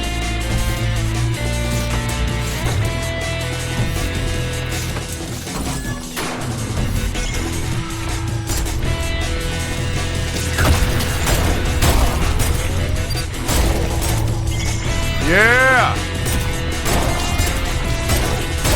Yeah!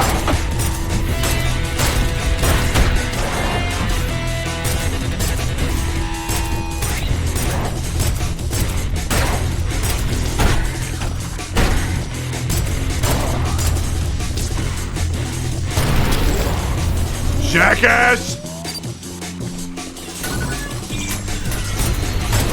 Punch a projectile to deflect it? Oh, it's lit.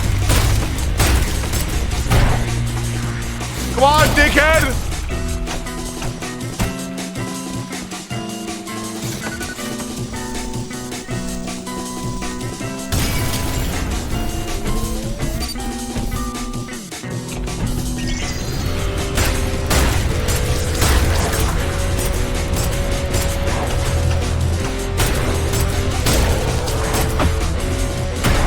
Do something, douchebag!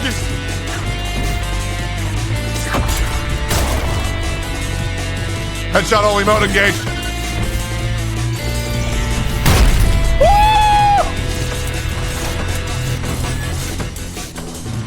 What the fuck? Dumbass!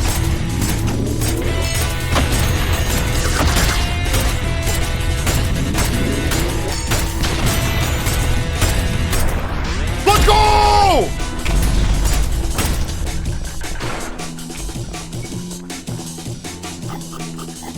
Easy, bitch. I'm the goddamn greatest. Hey, triple S. Let's go. Use your points at the shop. Oh, shit. Okay, that sounds boring. I would like a new weapon. You fucker. God damn it. Alright, whatever. What was it? Marksman? Alright, fine. What is this? Press the Alt to fire way to throw a coin. Hit an airborne coin to deflect your shot in the nearest enemy's weak point. What? That sounds irritating as shit to use. Fuck. Can I equip anything else? I don't want to buy that shit, bro. That shit sounds lame as shit. I don't need it. Just give me a fucking shotgun, man.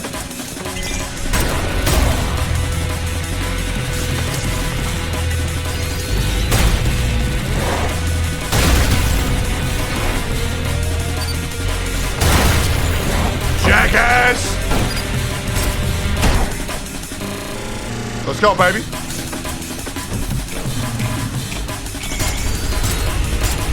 Good God!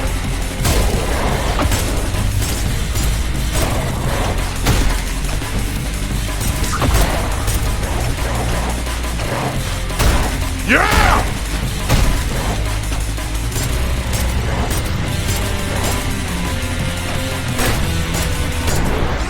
Let's go, baby. Hey, we are locked. Yep. Don't need it. What the fuck is that?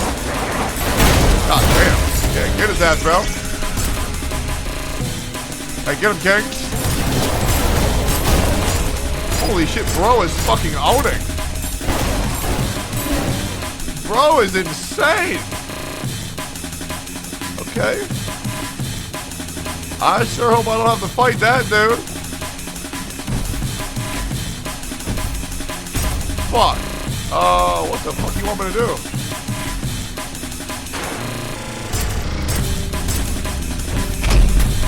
What do you want me to do, man? Okay. Have I missed something? Try the door? What door, motherfucker?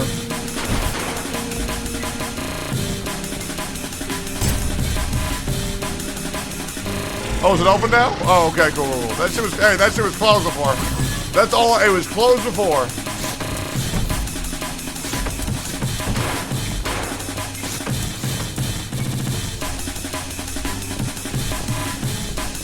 Bro left nothing in his wake. Okay.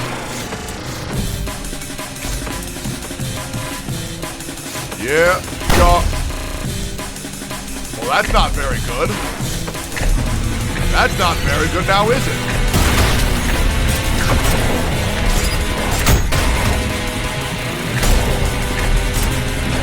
You like that headshot? Yeah, I know. Holy, bro, holy shit! That guy's insane!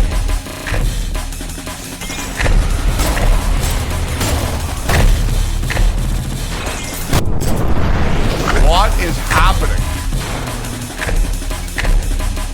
Nice. My dad.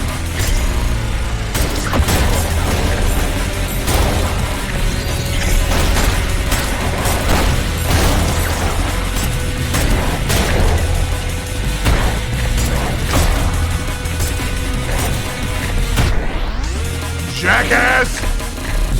Let me out.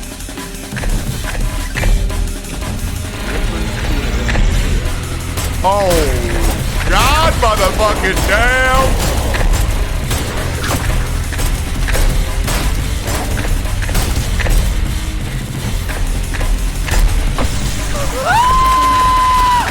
I fell into a grinder, that's so lame. Let me out.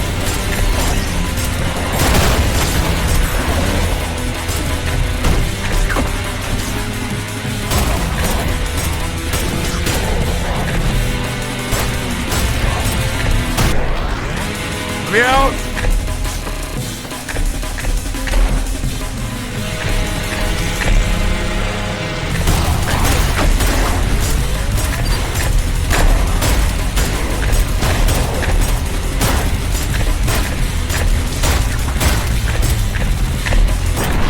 Yeah. I'm out. All right. Okay, I'm nasty. I'm actually fucking nasty.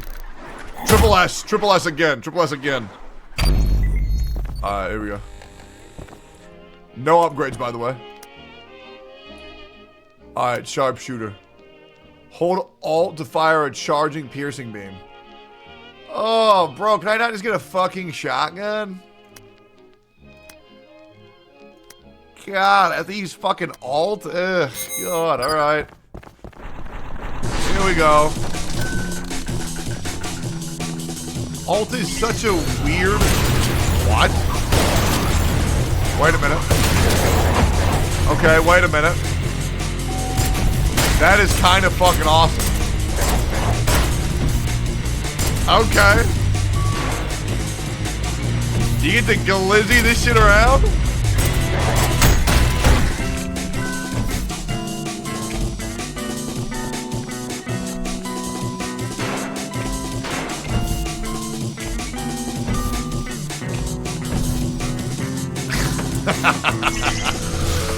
Oh, God motherfucking damn. God motherfucking damn.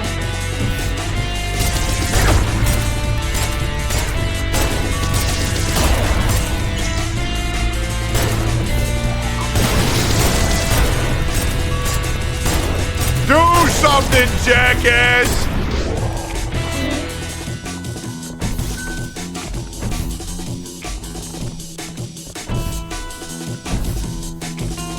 Let's go. Oh, pop in there. How the fuck? That's fucking annoying. Woo!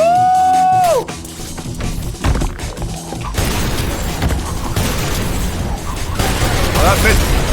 Where am I? Oh, it's the dude.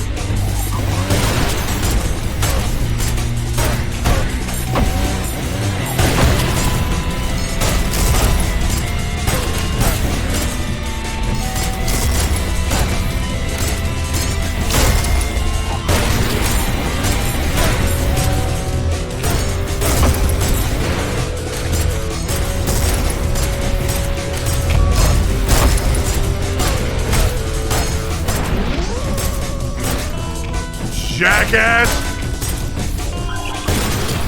You fucking dick! Yeah! Alright, open this shit. Oh, wait, what the fuck? How the fuck did I get that? Yeah, oh, baby! Okay! Open. This way.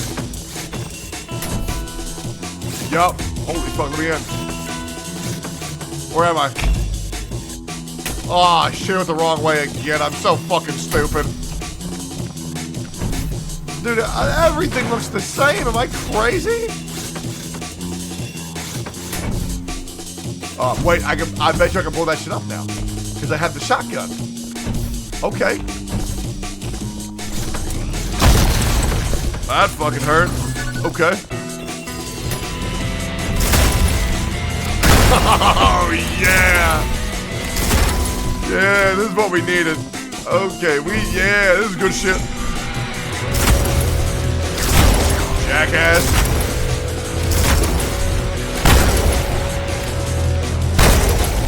Let's go. Holy fuck. Who are you?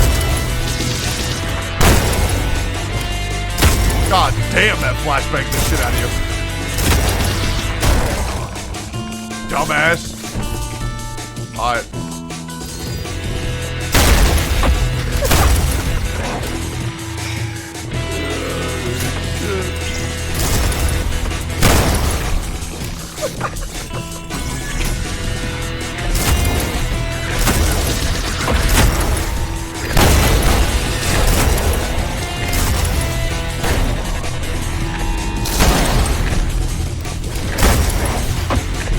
Eat shit, jackass!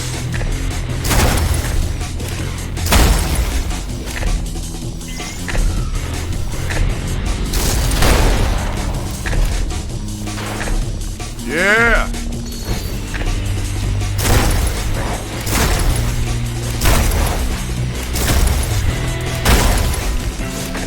What the fuck? Let's lock in. Oh, that shit hurts.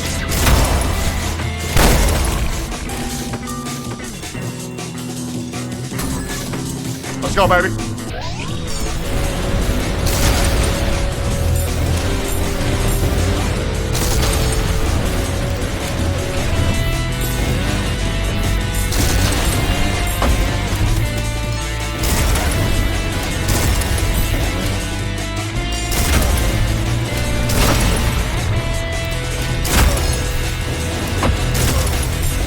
Can I use my fucking pistol? Jesus!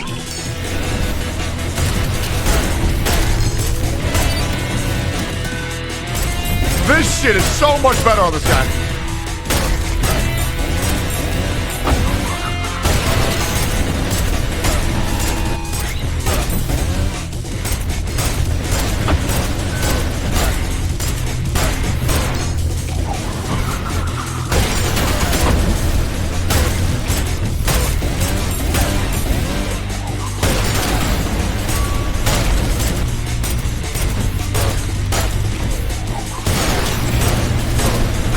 Jackass!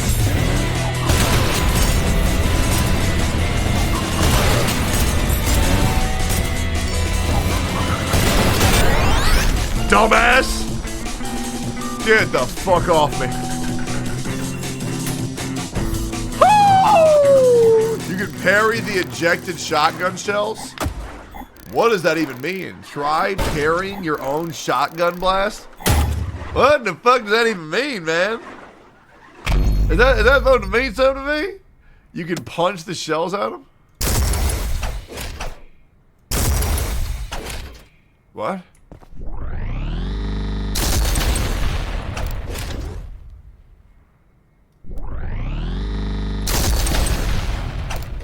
What?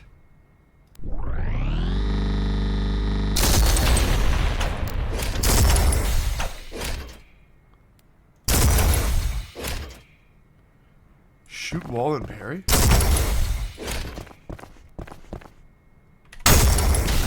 Oh, it's if I press at the same time. Okay. Oh, that cool.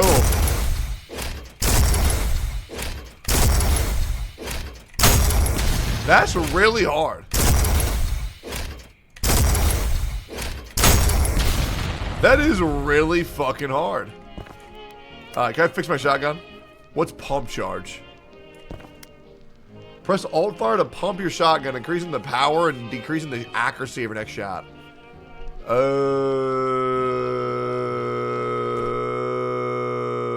Okay. Alright, boys. It's late. I gotta wake up early to meet my dad. I'm gonna go chill. Hope you all enjoyed the stream. I'll see you guys when I see you guys. Hope you all had fun today. I had a great time. It was a good fucking stream. Vibes were great. Hope y'all enjoyed chilling here. Be back again tomorrow. Later stream again for sure because I want to spend time with my dad. Monday, steak and eggs, another late stream. Tuesday should be pretty good. And then Thursday, we have the beer pong tournament. 14th, $10,000 up for grabs. It's going to be fun. Need to get back into the swing of things for a while. Just finding the reason to do that shit. But I hope you all had a great fucking time. And I will see you guys again later. Okay, so take it easy. Maybe I go live on my alt later. I'm not sure. If you want to go follow and watch more of me, then you can go follow John Tectone. Just kind of a stream where I chill out, you know, shoot the shit and worry a little bit less about what it is that I'm doing. Okay, hope you all had fun today. See you guys later. And yeah, if I'm on my alt stream, cool. If not, is what it is. And I'll see you guys tomorrow. Okay, have a great fucking night. See y'all later. Appreciate you guys. Peace.